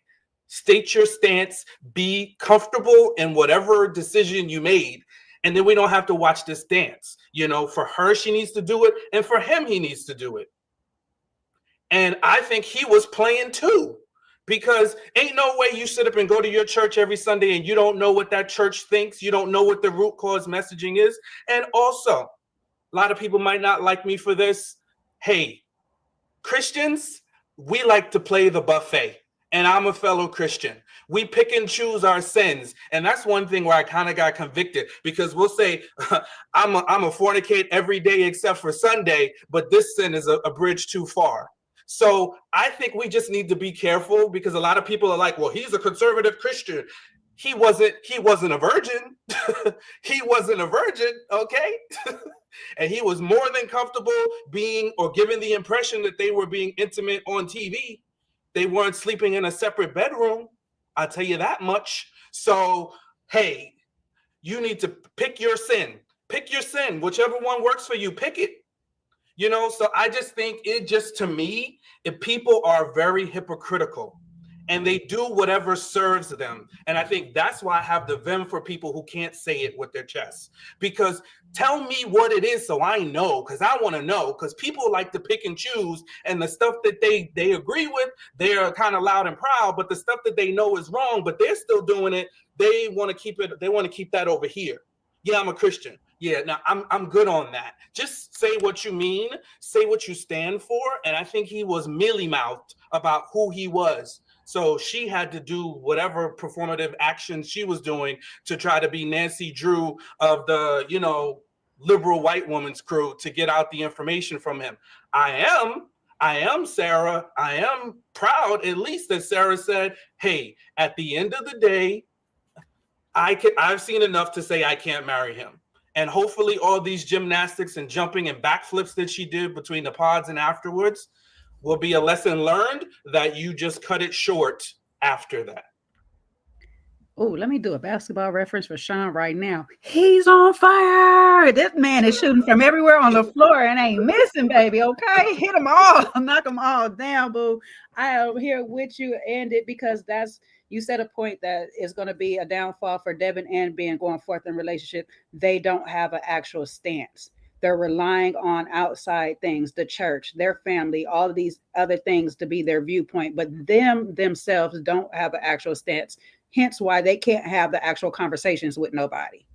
Because if you have a stance on something, you can have the conversation with people and y'all can agree to disagree and figure out what y'all going to do after that. But when you don't have your own viewpoints, you don't want to have conversations with people with viewpoints because you're worried about how they're going to judge you and your lack thereof or whatnot.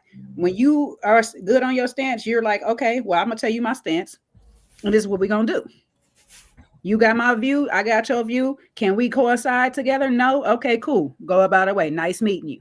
And that's it. Point blank, period. These two are going to continue to have problems in relationships because they don't have a place to start from. They don't have a foundation of their own. And that's what they both need in order for them to have a successful thing. They don't have to agree with Sara and Virginia's or anything like that. They need a Devin and they need a Ben. That's what they need to work on as far as those men is concerned.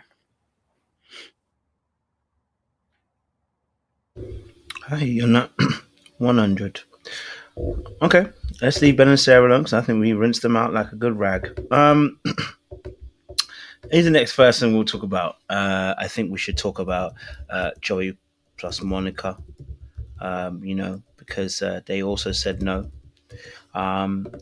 Joey decided that. Monica said no first, and then Joey obviously agreed to that particular position. I mean, I was thinking they were good, at least, to the wedding. I thought there might have been a decent chance they would say yes.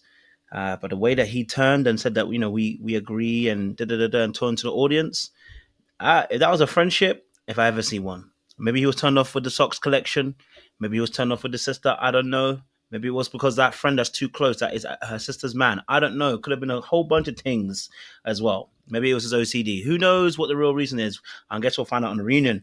But I want to get you guys' thoughts on Joey and Monica. How did you see it? She need a picture. She can't tell these people apart.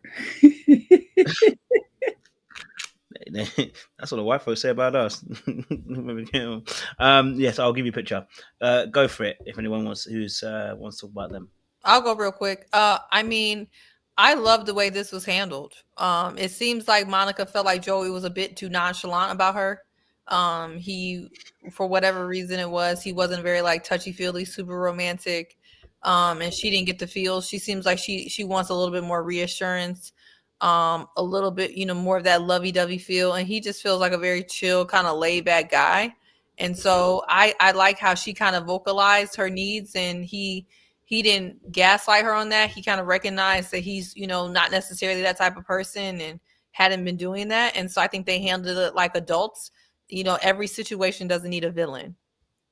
And he also recognized that he understood that her sister also may have been, causing some alarm. But I love how he didn't make it seem it was like it was your sister that messed everything up. He kind of looked at it like the sister has caused issues, but he didn't make it seem like it was her fault. And so I just like the way that He handled it. They handled it. I loved how they walked down together because they had some type of kind of understanding of where the difficulties were. You need to mute somebody. That's code. Coach. Kojo. Sorry, my bad. No, you're good. I was looking for a TikTok video. Apologies. No, you're fine. I was just gonna say, I think you can't expect their situation with everyone, but I think the fact that they had literally, I think it shows how they were trying to take the process seriously and trying to see if they really could get there. And because they were actually communicating about real things, not just these things in the sky, religion, politics, things like that. They were talking about real life issues and they just couldn't get there. And that happens, and that's A-okay. So I do agree. I like the way that these two ended. It was very mature and adult like behavior to me. There's plenty issues that was going on that they both were aware of, self-aware of, and I like that. He understood that he wasn't giving her enough physical touch, and he probably, I don't know if he was totally sure wasn't giving her enough reassurance, but she knew that she needed more reassurance. She needed a partner to reassure her a lot more or whatnot. I like that when people are self-aware of what they need and what they give off. And so it makes it more understandable to say, you know what, we can't do this. It makes it break up more mutual, so to speak. So I feel okay with their decision. I'm glad. I'm glad that they made her go first, but I'm curious. Had she not gone first and he said yes, would she have still tried or whatever? I think she probably more than likely would have, because she was looking for the reinsurance, and that would have probably gave her more reinsurance. But baby, that would have been a mistake still, because he's not going to give you the reinsurance that you actually need throughout the relationship. It's just not in him to give. You know what I'm saying? If he wasn't doing it beforehand, he's not going to be able to do it afterwards. He's not giving you the physical touch you need when you ask, do you love you or anything? He doesn't give you that, which was funny too, because he said at the altar, this is the first time I heard she loved me. So it's like, you're not even showing him the type of love you want. You want to be reassured, and you're not showing him. You holding off for him. And I do agree that men should lead sometimes, but sometimes you just got to put it out there and see if a person follow back. If you're that type of person, I know Seaway gonna say no or whatever. Jay, why would you advise them to do that? Why? If I love you, I love you. That doesn't change for that. It doesn't change where your stance is. You know, I don't know. I'm a different breed, so that's probably why.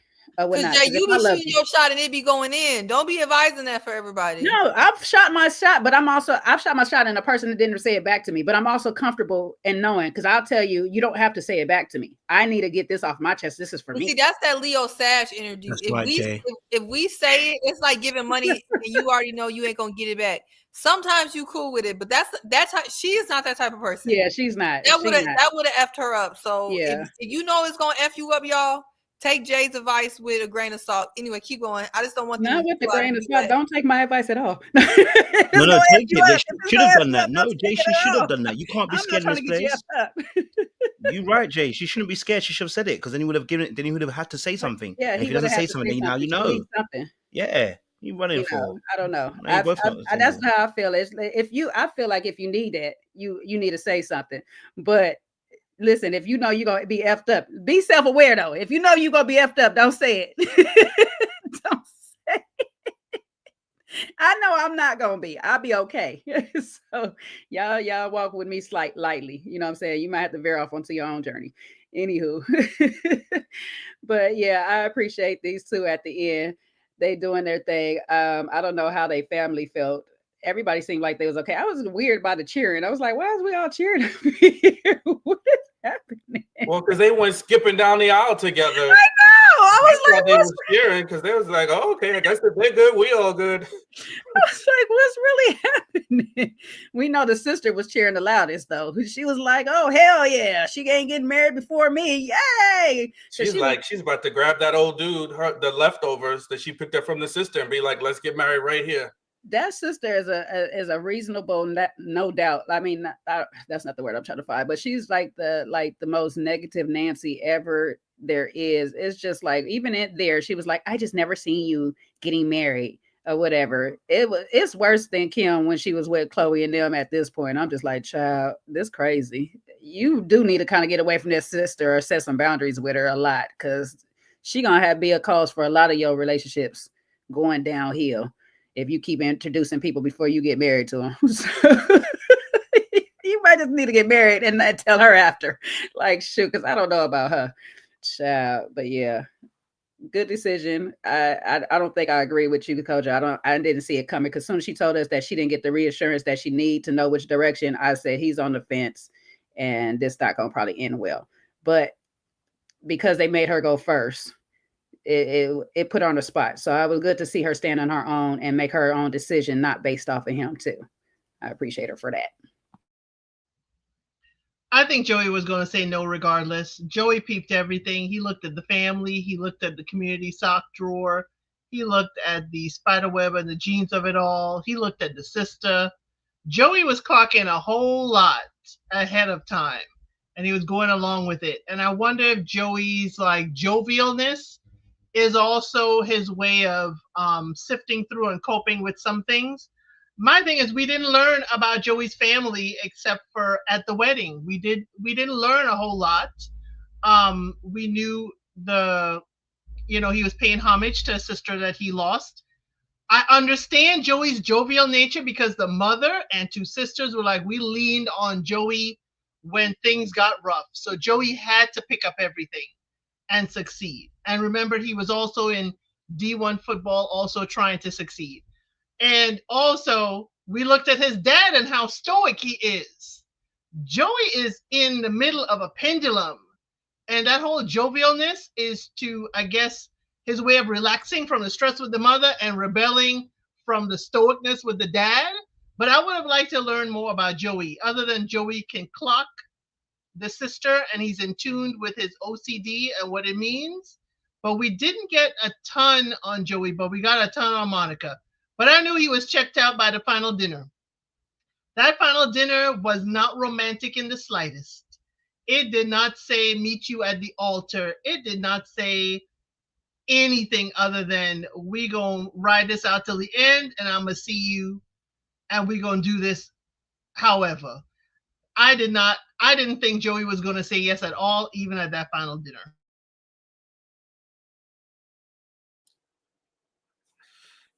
I don't have a lot of notes for this particular couple. I was definitely flabbergasted that they didn't say yes, because they just seem to be really aligned in a lot of ways. They seem to have a lightness about them. So this one definitely threw me for a loop. But again, I fast forwarded through a lot of the first part of the season. So I might have missed some of that. Some of their scenes I breezed past. I did pay attention to the wedding. Like, I watched it all through, even some of the chatter. And to me, I know Kojo, hey, listen, I get it. Be who you are. It seemed childish, and it seemed like he wasn't taking the day serious. With those antics, that shirt, even the choice color of the suit, it just looked like he was just playing to me. And I think, like, at a point when you're ready to get married, you do exercise a little bit of seriousness, but you come out skateboarding. I think perhaps you want to do that. The reception, have your moment, do a little change, skate on down the aisle, skate on down as they introduce you during the reception. But, it just seemed to me like he was just in La La Land. But hey, that was the only part that made me think there may be a no, because it didn't look to me like he was being serious. But I guess he has to be who he is. He wants to be who he is. He didn't cut his hair. He didn't do anything. And I'm an aesthetic person. So I'm going to lead with my biases. I'm an aesthetic person. I like things to look a particular way. And for me, I think how you show up and present yourself, however that is, it speaks about you. And when you show up and present a particular way, especially to an occasion as serious as your wedding, it just shows to me like you're not taking it fully serious. Like, one thing, okay, skateboard, you got the floral colored shirt, your suit looks like just like any suit on any given day you're rolling around the house.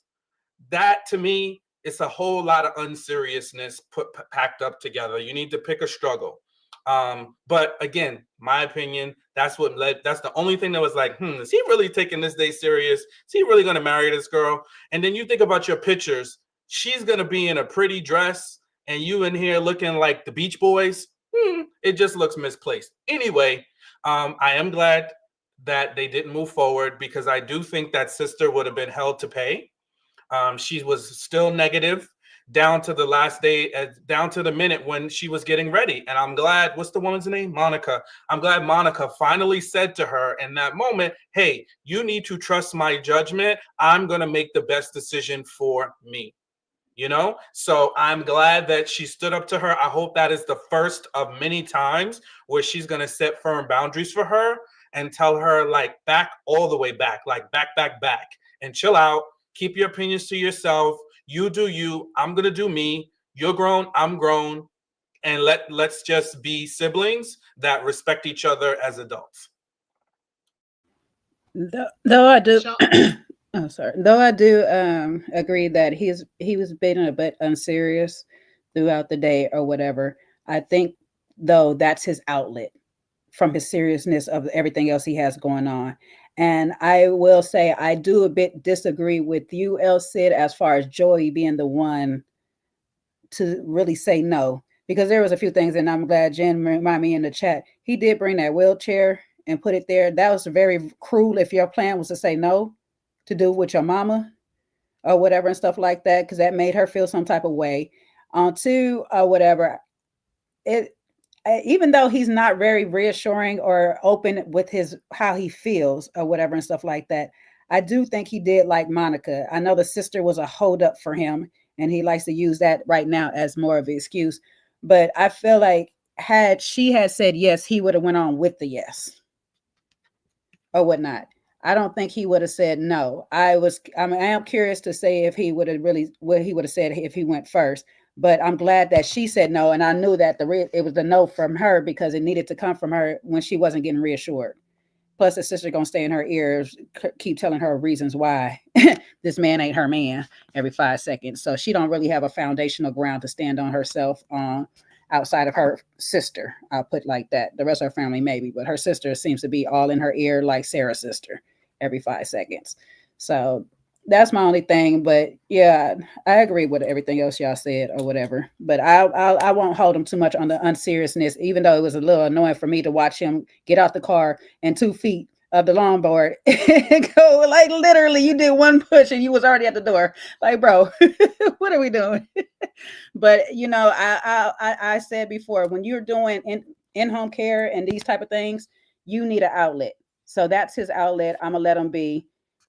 The way his style and everything is skater boy, beach boy type style. So, and from what I hear, I guess that's Minnesota style, I guess. I don't know. So I let it be. I let it be. That's his culture. And Sean, he's growing it to donate his hair. Can he get a pass for the long hair for that? It's got to be a certain length. He gets a pass. What about the other 5 things? It's his own personal style. I said pick a struggle. I mean, if it was just the hair, then okay. But it was like 5 different things that racked my nerves. But again. And I think because we didn't get much of Joey's backstory, visit with his family, I think is why we kind of can't flush him out really. Hey, I respect it. They walked off floating, skipping, and carrying on there, and white bliss. So more power to them. Don't forget skating. All that, yep. Well, I guess he brought the logger board so she can get on too. We could both skate out of here. I don't see why their relationship had to end. If that's where they're at, I don't see why they couldn't keep dating. Did they say that it was completely over, or they were going to try to date, or? I don't know if they said that. That's I what I guess was wondering. we'll see. Okay. See if they still date. I mean, I don't feel like their issues were something that like call it now. It seemed like there's just stuff they need to work through. Yeah, some fundamental issues of just like PDA things and stuff. But you know what? Sometimes with some people, I've had an ex and it wasn't a bad relationship, but they just weren't used to PDA in their family. So it was something that either I'm going to have to live with and not getting as much as I might desire or anything like that, or whatever, because it takes time for a person that's not, especially with PDA, it takes time for them to get in a position of being comfortable with touching you in public and doing all these other things. Okay, one of y'all gonna fall off my lap because y'all on the very edge. Come on now. Jeez. Oh, Joey said he wouldn't keep dating her. Oh, okay. Well, I guess it's his choice, right? We all have choices. That doesn't make you vindictive. You have choices. I bet you because that sister. Whatever the reason, yeah. You don't want to be passed down to her. Oh no. Because the sister probably was eyeing. Yeah, they never really talked about, well, again, I did a whole lot of fast forwarding, so I didn't see if they, did anything intimate wise, but maybe they just don't have that chemistry between I'll each say other. this much, Sean, they were the first in the pods to choose each other. So it was one of those almost, oh, we're just perfect, but we didn't have really much conversations until we got out the pod. But did they have any, like, because we saw some of the couples like Ben and Sarah, we knew they pretty much got it on. So did they get it on? That's what I'm saying. She said, yeah. Oh, she did say yes. Yeah. Oh, okay. I guess maybe it just wasn't sparking. I guess for the not. both of them. More than likely. That brother said, "Look, I see your sister. She a hater. She gonna try and disrupt us." No, jokes. I mean, listen. I think, I think it was a right. I think it was a right choice. Maybe in the end, because well, I said right choice. You're not saying that. No, I don't think it was the right choice actually. Because at the end, when they were both in their cars, they actually said the same thing. She wanted to be desired and wanted to know that he wanted her, and he said she didn't say "I love you" until the I do, and he didn't know if she cared about him. So I think they need to have a proper conversation. I wonder what conversation happens after. I wonder what kind of talks they had after as well. So. There's something to that, but whether he'll all the way be honest, I know that brother saw the sock basket and said, "I don't think I can do this." I think he saw the kumbaya moment in the room, said that I couldn't do this. I think he saw the fact that the sister was dating Monica's ex-man, even though he wasn't her man, but liked her and still in the family pros, said I can't do this. And then found that same sister is a hater and a jealous one. Yeah, he couldn't do this. So I understand. He was stressed. There was nothing looking good in any of those situations. So whilst he was on that skateboard, he got on his wheels and rode in the right direction, because that family would have dragged him to hell. How are they going to have a laugh and a joke at his sister's expense about a man that was with her and with his sister? Nah, that family. I still think he was going to say yeah, though. You saying all that? I think he was still going to say yeah. I think he might have, because he wanted to. But he wanted to be assured. Yes? I think Joey was going to risk it all. I think they both would have. I honestly think he was ready to do it for the plot. I honestly do. I didn't get the sense of that. He seems completely relieved when she said no. He was smiling. Relieved because he didn't have to do it and he wouldn't have did it. Yeah, but he wouldn't have did it. I don't think he would have done it. I think he would have done it. No, I think he would have did it for the plot. No. Because again, I'm like, why would you sit here and bring this wheelchair of your brother and all this stuff for your mama to have her all this big reaction like that? Because that's what they talked about doing. If he didn't do that, then that would be a signal like I'm not doing it, because he has talked about the importance of his sister. I must have fast forwarded through that part then. My bad.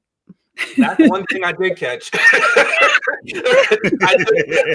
did catch that. And I didn't catch it. Okay. And you watched more intently than I did. You might have even watched twice, but I listened. I did catch that little thing. I listen. I don't want anybody, like, none of these people, that it's not personal. So I don't want anybody, oh, you don't like him. No, I don't know him to dislike him. I don't care. He hasn't done anything for me to look at him and say I dislike him. I just said my opinion. I think he should have showed up more seriously, but he didn't. He's authentic to himself. More power to him. He could snowboard down the aisle. It's not gonna make me a hill of beans. It'll be very hard to, but I hear what you're saying. It's not. You can get some artificial snow. They have a mall right here in Jersey. And you'd have been the first hater on that place saying, "Man, how are you gonna get fake snow up in that wedding?" He ain't got snow. Hating on him. Whenever he can slide down the aisle if he wants to. When he gets a snow machine, I don't care. You gonna tell it to cut it out. The parachute right down in front of the pastor. It don't make me a hill of beans. Listen. I'm willing to bet money that they gonna say we could bet $5. Just say yes, at least. They're gonna ask him, was he gonna say yeah? And I bet you he's gonna say, if Monica said yeah, I was gonna say yeah. I think that's why he made that big thing about I didn't even know she loved me. Like, I think he's just a little weird. I think he would have went along with it. I think so too. I think so too. But I do think he was relieved. But I do think so too. I think No, they totally both relieved. psyched each other out. Because when he was sitting in the car, he did say she didn't say anything into the end. I think he was psyched out. You know what I mean? But then again, I think he made a few concessions. So I think some of these probably people are relieved to stop capping draw. though. Because just like these same people, like Alan can wear whatever drawers he wants. I like the broccoli drawers. Let a ninja show up at your doorstep with some broccoli drawers. Y'all be looking And at I'm him just gonna take sideways, him off, and baby. everything will be fine. Exactly. Tell him, Jay. Tell him, Jay. I'm gonna take He him said off. you're gonna be You know what snowboarding down the later. aisle. No, wash me Cut it later. out. Come If on he over was here with that packaged, if broccoli, he was baby. packaged like Alan, you wouldn't. He'd have to be packaged like I don't know, but I'm saying my Andre ninja. 3000 You said for let a you, ninja. Jay. You didn't say let Alan. We don't know about Alan's Andre package. 3000, we know Jay. He could wear whatever or what. Don't Well, don't I matter. wouldn't know. I don't want Andre to wear anything. First of all, Exactly. but a ninja, But if you it's know some what I'm saying? awkward, gawky looking dude, Well, I don't even want to get him coming over so I can see his drawers. Yeah, that's one thing Kojo subscribers gonna do. They gonna make the people on these shows be with someone who's strange, and a Right. nice strange guy. But when it comes to their life, they would say hell no. Exactly. At least I'm honest. Kid, At least I'm honest. kid. The broccoli draws would have stressed me out. I'm telling you, they would have stressed me No. out. So Well, if y'all just would've take it said- off. That's You it. see, Katie is being true. You can count on Well, Katie for Yeah, transparency. but I'm just saying, if Calm it's down not from what? if it's not broccoli stress, if it's not broccoli stress that you puffing on, you know what I'm saying? Tell him to get the Wait, Jay, let me Okay. regulate Sean the way Kojo be regulating me. Don't talk to the chat. Let's not talk to the chat. Ignore them. now, Sean. Yeah, because you be wilding out. See, but that's the reason No, why you get because Sean regulated. just did the same thing. It was radio silence. No, it wasn't the same. Wasn't even close. No, he didn't Seaway. say their name, Seaway. You actually be going crashing all the way out. to the name. You be Last on night you didn't go to the name. on You the did back of an good. I avalanche say two and things crashing and I'm out. crashing out. You be on a snowboard on the back of an I avalanche say heading to a two wedding. things That's and what I you be be on, crashing Seaway. out. You be worse than Joey. You be on I a should have let snowboard. Sean keep going so he could do a full crash out to see if he be regulated. He didn't Nah, crash we out have today. some He people- crashed out a couple Why weeks you ago. want to? Yeah. Why you want to back the? Always on the bus backhand up comment. She was on the your drag you point? Sean every Nah, time. it's just a You test be case, hell Sean. and It wanna really drag ain't you about into Crash it. you. She about to make Well, you I crash thought out on her, okay. Sean. You're not catching it listen, straight. It's just a test case. A test case. You be heading to heaven. She gonna grab your leg. Like, where you going, Sean? I need Sean. So, I y'all see some provoke folks being Sean so honest. I can see it ain't gonna work now because y'all provoke Sean. And No, listen, I'm not getting involved with your agency of what you do or don't do, but I just be playing with the folks. You don't be playing. Sean is in a good space now. He ain't had a good You crash ain't out in playing a with long them, time. okay? What you say now? I said Sean ain't had a good long crash out in a long time. He in a good space. It's been a little Oh quite no, some he had time. one. That's He right. He had crashed one. out right first a couple of weeks ago, and I said he hasn't done it since, and I appreciate that. No, I'm definitely not No, playing. that was a crash out on y'all. He crashed out on the Yeah. chat. No, yeah, it wasn't on the it was audience. it No, was he never crashed on No, the it was chat. on us. It was on on us. Yeah, us on that's a myself. different crash out. We crash out on each other all day long. Thank you, Cut Janae. it out. Sean don't be playing either. I don't be He don't. Thank you. I'm so glad you said that because he don't be playing either. He get pissed off at y'all just like I do. Oh no worries. You get pissed off of us. No worries at all. It's the Yeah. audience we are trying to be. Sean No, get so pissed off. somebody He in the start getting comments said that background. I do the same thing. They're saying I don't be playing with them either. Don't y'all dare tell Sean to calm down. Say he doing too much. Say no. He gonna turn it up too. She gonna drag you in anything, boy. Let me bring you to Daniel and Taylor. Daniel and Taylor, they they had a lovely situation. They got married, and they said I do, and I guess we all knew that from the very jump because they've been very sweet, very nice. It's been nice to see some unproblematic, people on the show. I was going to say an adjective and I didn't want to say it. But it's been nice to see some unproblematic people. I mean, she had her moment. It was one moment that she was going to crash out, and he gathered her up very beautifully in a way that was caring, loving. If this was black people, we say black love, but it's not. It's snow love, and so we appreciate that. So I want to get your thoughts on Daniel and Taylor. And I want to get your thoughts on, their wedding and, their relationship. She was adamant that he gonna get some. So maybe, maybe I take back my other statement about, her not being so much attractive. I think she ready to give it up. But again, she did say she was less, she was a little bit more liberal when she was in the crates. So maybe, who knows? But no, I actually like them. I think they're really, really, really cool. So what's your thoughts on Daniel and Taylor? and then be married. I actually kind of I'll- skipped through the scenes. I can't lie. I was about to say I'll go first because I really didn't watch this. I didn't watch either. I was gonna put my name. Oh, so we all didn't watch Snow Love? Okay. didn't. Keep I it know short. what Keep was it going to happen, keep it but I short. We was got time. I said watch. Yeah. I just don't call me because I didn't.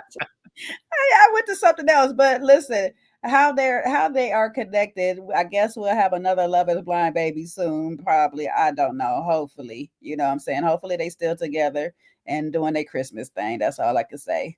Kind of knew that they would be together after they got over their hiccup. The other thing though, her mama's still gonna be a problem now. Her mama gonna still be a problem. She's still running a lot of conservative things because when she got to that daggone wedding dress and told her tatas was too much out, I said, lady, where?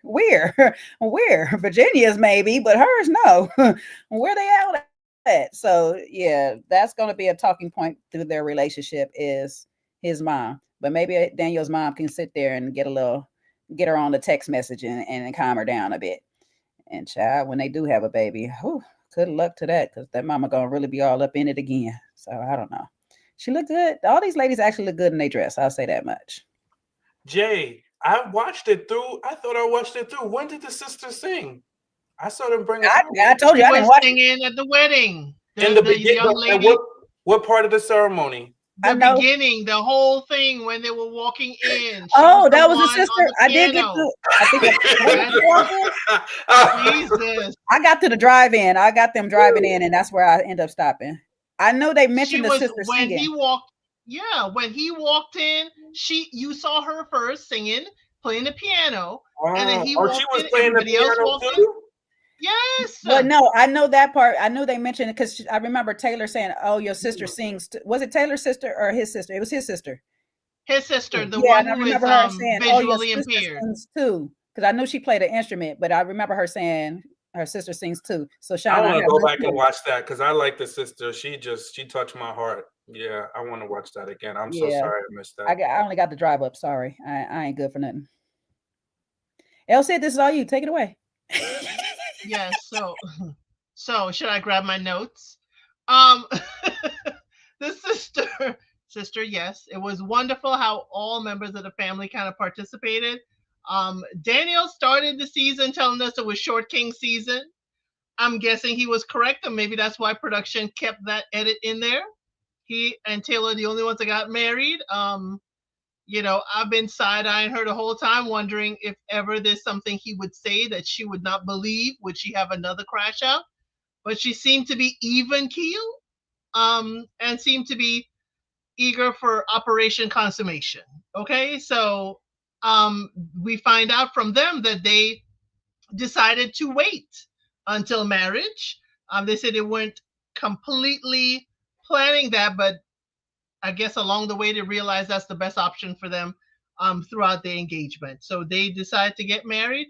His parents were there. Her parents definitely was there. She had a wonderful moment with her parents where she remember her dad had health issues and she wondered if he would ever make it to walk her down the aisle. So that was a wonderful moment between them two.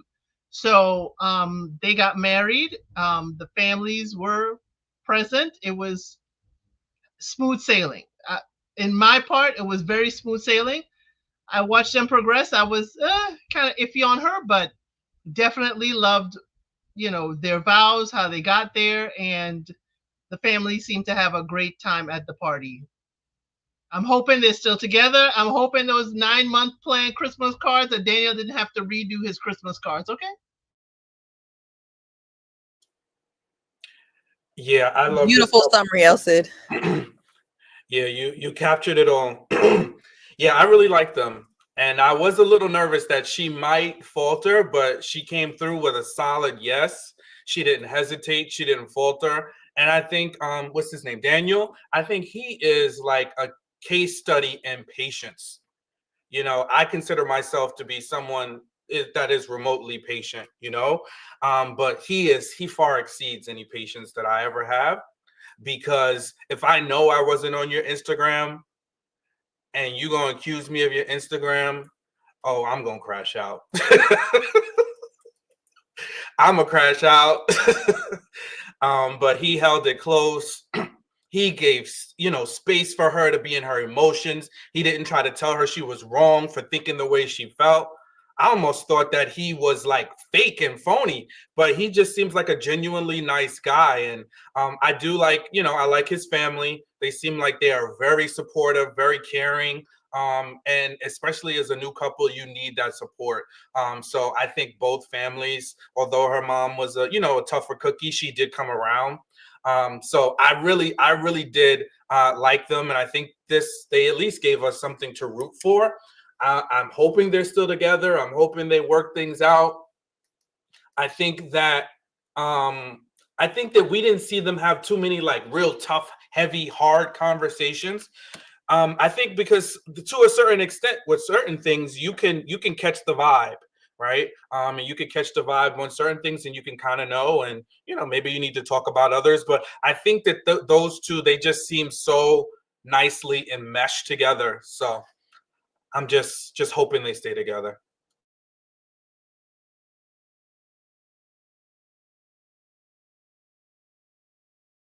I think they'll stay together for the long haul. They give me that, Their parents is kind of intertwined. His mama weighing on her mama, And they listen. They got money. So they about to tie all that stuff up. You know what I'm saying? They like, look, it makes sense if we stay together. So yeah, they'll be fine. Hopefully no further issues come up later on. Like somebody, who is it? See where y'all said she get something else come up and panic, go over to her panic first mode.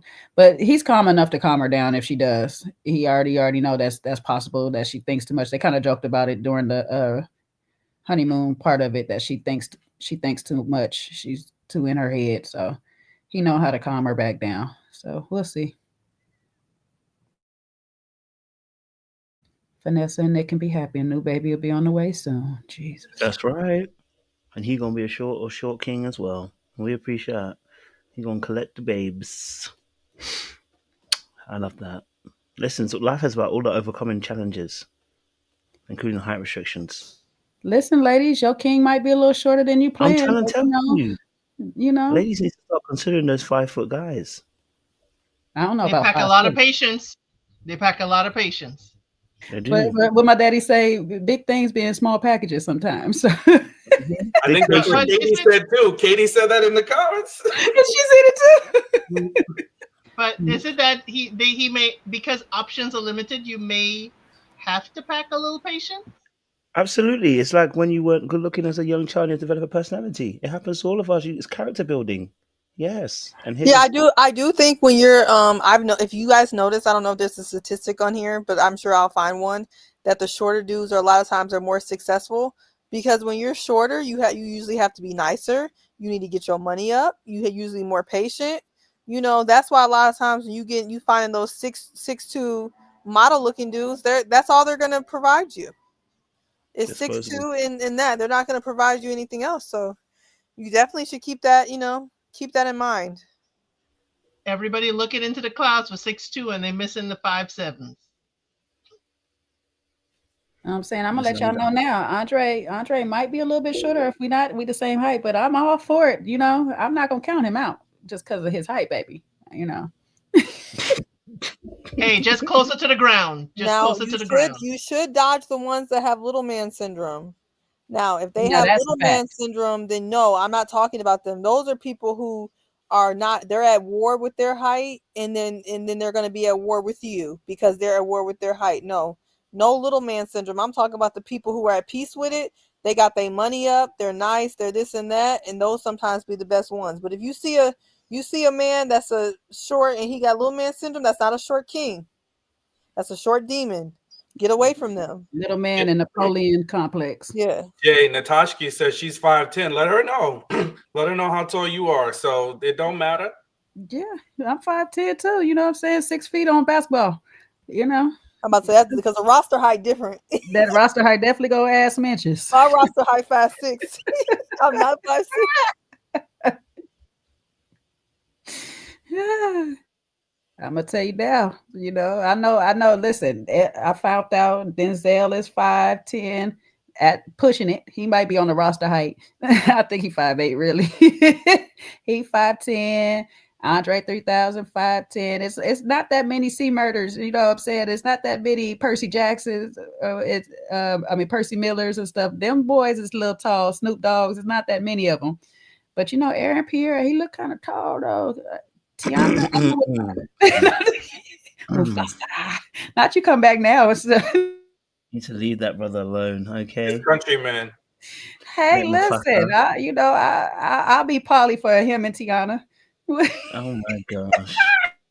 Shambolic. Sean, give us a benediction before this boy's left. Losing your Jesus 1 minute at a time. Oh, Jesus know he'd be having to find me outside in the wilderness every so often. Jesus know her heart. Jesus know her heart. He got to find me outside. He let the gate in the backyard loose. I'm out. Anyway, I'm untrained dog. Mufasa might be beating some snow leopard rumors though, so that lion sounds like he might be chasing some snow leopards around. That ain't rumors. It was on his Taylor. He was on He is now, but his ex-girl. Yes, C-Way. His ex-girl was. I'm surprised you didn't catch it. Well, I didn't want to not like him. So just like El Cid ain't telling us what she did in that voting booth, I asked him not to tell me his dating history because if I have to not like him, I would hate that for me. So don't tell me. Let me not know. It could just be he just so happened to land. I don't care. I don't care. So just don't tell me. I don't want to know. Well, I'll say because he's not American. I'm not American, and maybe that's where he grew up around in the British UK area of his area. I don't know. I'm going to tell you where he grew up. He grew up in Croydon. It's a heavily black population. Okay, so that's even worse. So and I'm talking about black. I'm trying to help you, man. Don't help him. Push it all the way down for you.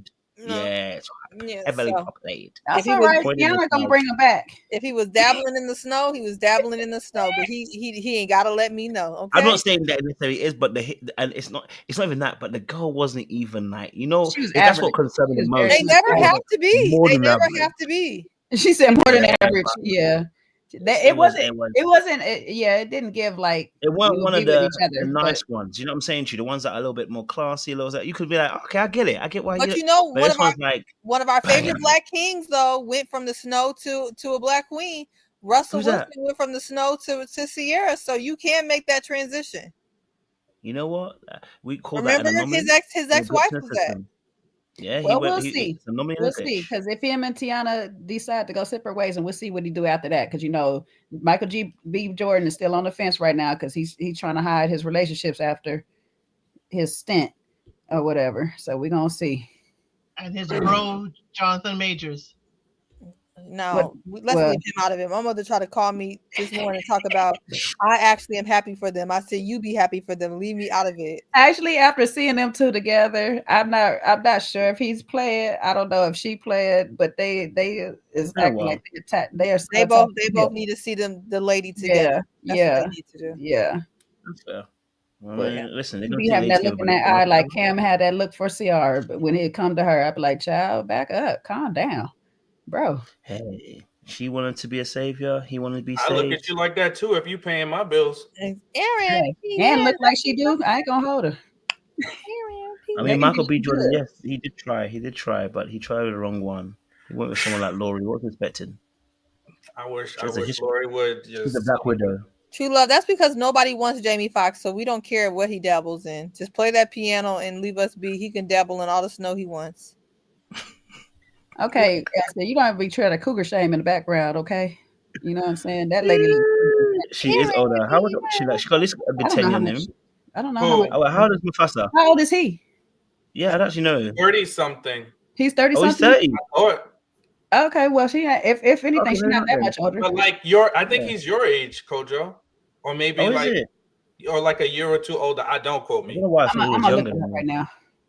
Like these younger, people that are young, these people that are older look young, later. Real young. Yeah. And how old is Tiana? She's in her 30s. Mid-30s. Okay. Yeah, I think so they got him as 30 years old, and I'm gonna tell you how old she is. He's 30. Okay, so it's only a 4-year gap. It's not too bad. Yeah, he looks mid-30s anyway, so it works for him. That ain't nothing. She ain't even. He has a very mature look to him. He does, yes. That's what Croydon will do to you. Yeah, he looked like he'd been through a couple of things, but he's a very handsome guy. Mm-hmm. You in Croydon, you have to go through a couple of things. That's why I was surprised that he found. You know, they started. Let me shut up because He I'm must have went outside of Croydon, of course, where he was doing his. I love acting. that we have a Brit insider that can let us know about these things because I would. You know what I'm saying? But You obviously, sure where he went to can't. They'll say it. No, just- you know what I'm saying? I'm definitely El Cid though. If you was dabbling in the snow, do not let me know. You better take that to the grave. Lie to me. I'm just trolling El Cid at this point. Oh, they're in a movie. Oh, they're in a movie together. Don't So tell they're in a me. movie together. Is that what it is? Okay, they move it together. Yeah, it's just That's a what I movie figured. promo. Oh, No, okay. go ahead. You said something. I was about to say that's what I figured, but you know that's how it starts too, because that's how Angelina That's really how and it starts. McCullough got together, and a few other people. That's how it starts. In Yeah, Hollywood. they start. That's they're pitching. Either they're pitching something. This is why I couldn't date an actor. If your acting requires you to be any kissing, sexing, I'm gonna have to leave that alone. Not you after you've been acting. Go talk I'm sorry. about. I But can't, oh, you can't do can't it. date that ain't you No. king accept me as I am? So you couldn't accept them as they are? I couldn't do it. Listen, you know what? Do you know what cheating is? Cheating is acting. Wait. Slow your roll right now. So then we be getting some misogynistic right stuff right now because you be out here doing your acting thing. So now you can't date an actor. Oh my day.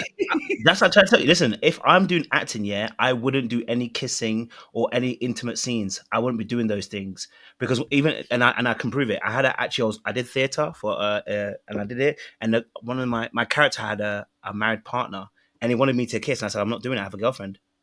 I can't do it. So any scenes you want me to do like that, I won't do it because when I cheated my first ever time when I cheated, it's the same mindset. And that's what I realized. It's the same kind of. You have to put yourself in the same box. Disassociation because when you cheat, sometimes you disassociate. When you act, you dissociate. You become a completely different person. It's the same thing. That's why they be cheating on each other because it's the same thing. I said, no, you're not gonna get me like that. So if you're gonna be acting and you're gonna be doing them scenes, that's on you. You do it by you, but it ain't gonna be me. Now I ain't gonna hold you though. I'm gonna say God save me in this one thing because I was in my acting class and I was supposed to kiss a guy. I don't know if he was in a relationship or not, but I wasn't in a relationship, but I was still dealing with somebody in a way. And we all ended up in another class together. And I was just like, I'm so glad I didn't kiss him. On top of that, that person ended up with a cold sore on their lip too. So I was like, thank God I didn't kiss you. I was that close. Damn. I was because in the acting class we supposed to go all the way in, and they wanted us. I did as much as I could go, but I was just like, I'm just not gonna go all the way with you. Yeah, I don't know how they do it. I don't know. I honestly don't know how they did it. Nah, the guy showed up with a bump on his lip and still was gonna. No, that was afterwards. He had the bump up in the next class where me, the dude I was talking to, and him was all in or whatever. But it would have been crazy too had I kissed him, and now all three of us in this class together, this other thing together. That would have been real crazy because it was like awkward. Because I already knew the guy kind of had a little crush on me too, so it'd have been like real awkward. Like, but he's well off. He's married and got a kid now. Happy for him. People don't know, man. That's why Hollywood people. That's why they're weird. Like you to be an actor, you have to be weird. I don't think people understand. Like it's a whole. If you want to be a good actor, some people are not good actors. When you want to be a really good actor, there's a whole mindset you have to get into. If you're going to do method acting specifically, where you catch the character, you become that person. That's why they have to debrief you after, so that you come out of that character. Because people do it for so long, they think that they become the character. That's why. Especially if you method.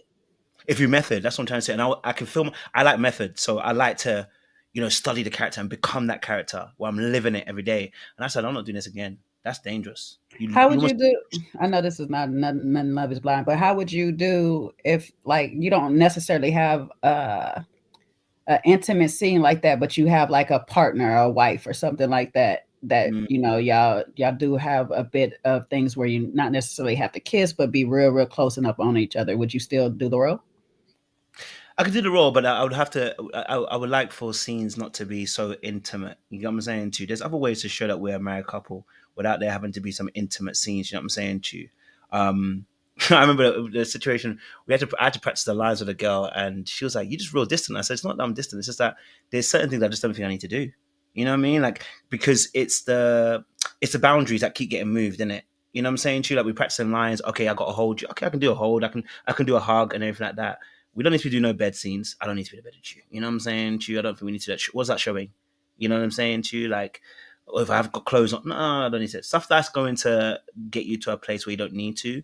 And people forget as well, like, you don't, your eyes don't stop working and your body doesn't stop working. So it doesn't just turn off because I'm acting right now. Do you know what I mean? But that may also be me. Like, it may be me that it doesn't work for me in that particular aspect. But just looking at Hollywood and how they all be cheating on each other, yeah, it don't work for them either. For most of What them. if she had a strip tease scene and you didn't really have to do nothing but sit there, kind of like Arnold Schwarzenegger and I said, listen, you can use my face, body. In fact, no. I'll just say, listen, no. I wouldn't even. I was going to say, let you said stunt double, and I said I wouldn't even do that. Just don't do it. There's an actor who does. There's a Catholic guy, a white guy. He doesn't do any of that stuff at all. Yeah, I know you can. I know it's a few people that don't do a lot of things and stuff. You can get away with it and stuff, but I just accent because I know it does limit a lot of your roles sometimes too. It limits a lot of their roles and stuff because most films will have that kind of aspect in it. Do you know what I mean? And I wouldn't have thought about it until, obviously, like I said, when I finally did it, like when I'm a bit more older. Because I acted when I was younger, but when I got older, and I was like, ooh, yo, that darkness. It's like it's on your shoulder, and then it's like, how far do you want to push the role to make it seem real? Mm-hmm. I didn't know. And the directors will push you too. They will try if you don't have a boundary. Do it again. Nah, I was like, nah, I'll lose myself. It's like I'll go in the shadows. But listen, hey, I think Sean be a great actor. I think he should do it.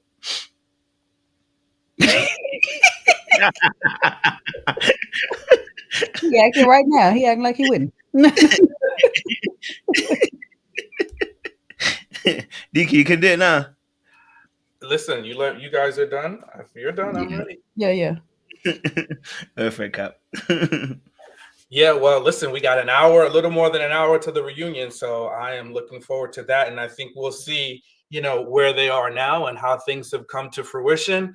I think we had a very great discussion around how to be aligned. The topic was politics and beliefs and how you vote. But at the end of the day, it's about, are you aligned? Do you feel the same thing about important issues that have consequences? And how comfortable are we with transparency in our relationships? Because the person that you wind up settling with and settling down with, that is going to be a mirror. So you guys will be a mirror of each other. So you need to make sure that what's looking back at you is you and that you're comfortable with what you see.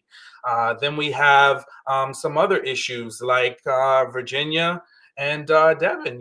Listen, do you share the check before that you may get before you say I do? I don't know. I think you should. Some think it's okay to hold the check, but I think what's most important is that we're on the same page around finances. The same for Sara and Ben. We need to be aligned. Alignment is key and important, and get to it early on. And if you catch that red flag, don't keep dragging it along. Let it be what it is and keep it moving. Joey and I forgot her name. I think Monica. Sometimes it's okay to be friends, and that is more than okay. Everyone is not meant to be. You're not meant to be with everyone, and if you discover that, it's okay. And I think they exhibited that, excellently about how to leave a relationship with respect and care and love, realizing that you're not on the same page. Daniel and Taylor, they're the love that we've been rooting for. So we love to see it. We love to see patience in action. So our hope is that Taylor has learned from her first crash out to, not let her conclusions get to jumping. So, if you're feeling a feeling, don't let your conclusions get to jumping, and now you're jumping all over and potentially ruining your relationship.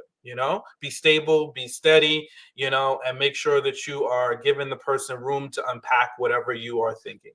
Back to you, Coach.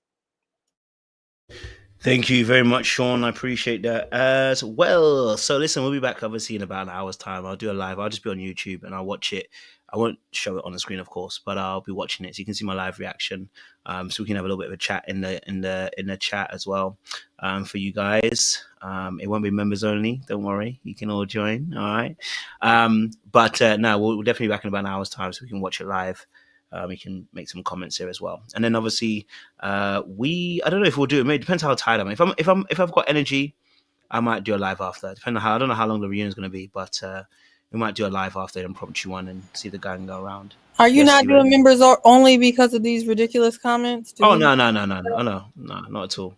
No, we gonna be right back again next week. Don't worry about it. Right. No, not that. Because people love But I to did see the comments. people love to tell you how to run your business. This is y'all. This is not Kojo's hobby. This is his business. And so, if you don't have $1 to support a content creator that you appreciate their content, you have bigger issues to fry. So, anyway. Yeah. Amen. I want to say it like that, but I hear what you're saying. Thank you, Siwa. I appreciate that. Okay, I appreciate it. But no, listen, no, we appreciate you guys, honestly. And please as well. We'll see you guys in about an hour's time. We're back. And then those of you who want to coach, I have left a link in down in the description box as well. Because I know some of you already started booking it already. So please, by all means, use the coaching links for yourself as well. It will get booked up very quickly as well. All right, listen, we're going back in about an hour's time.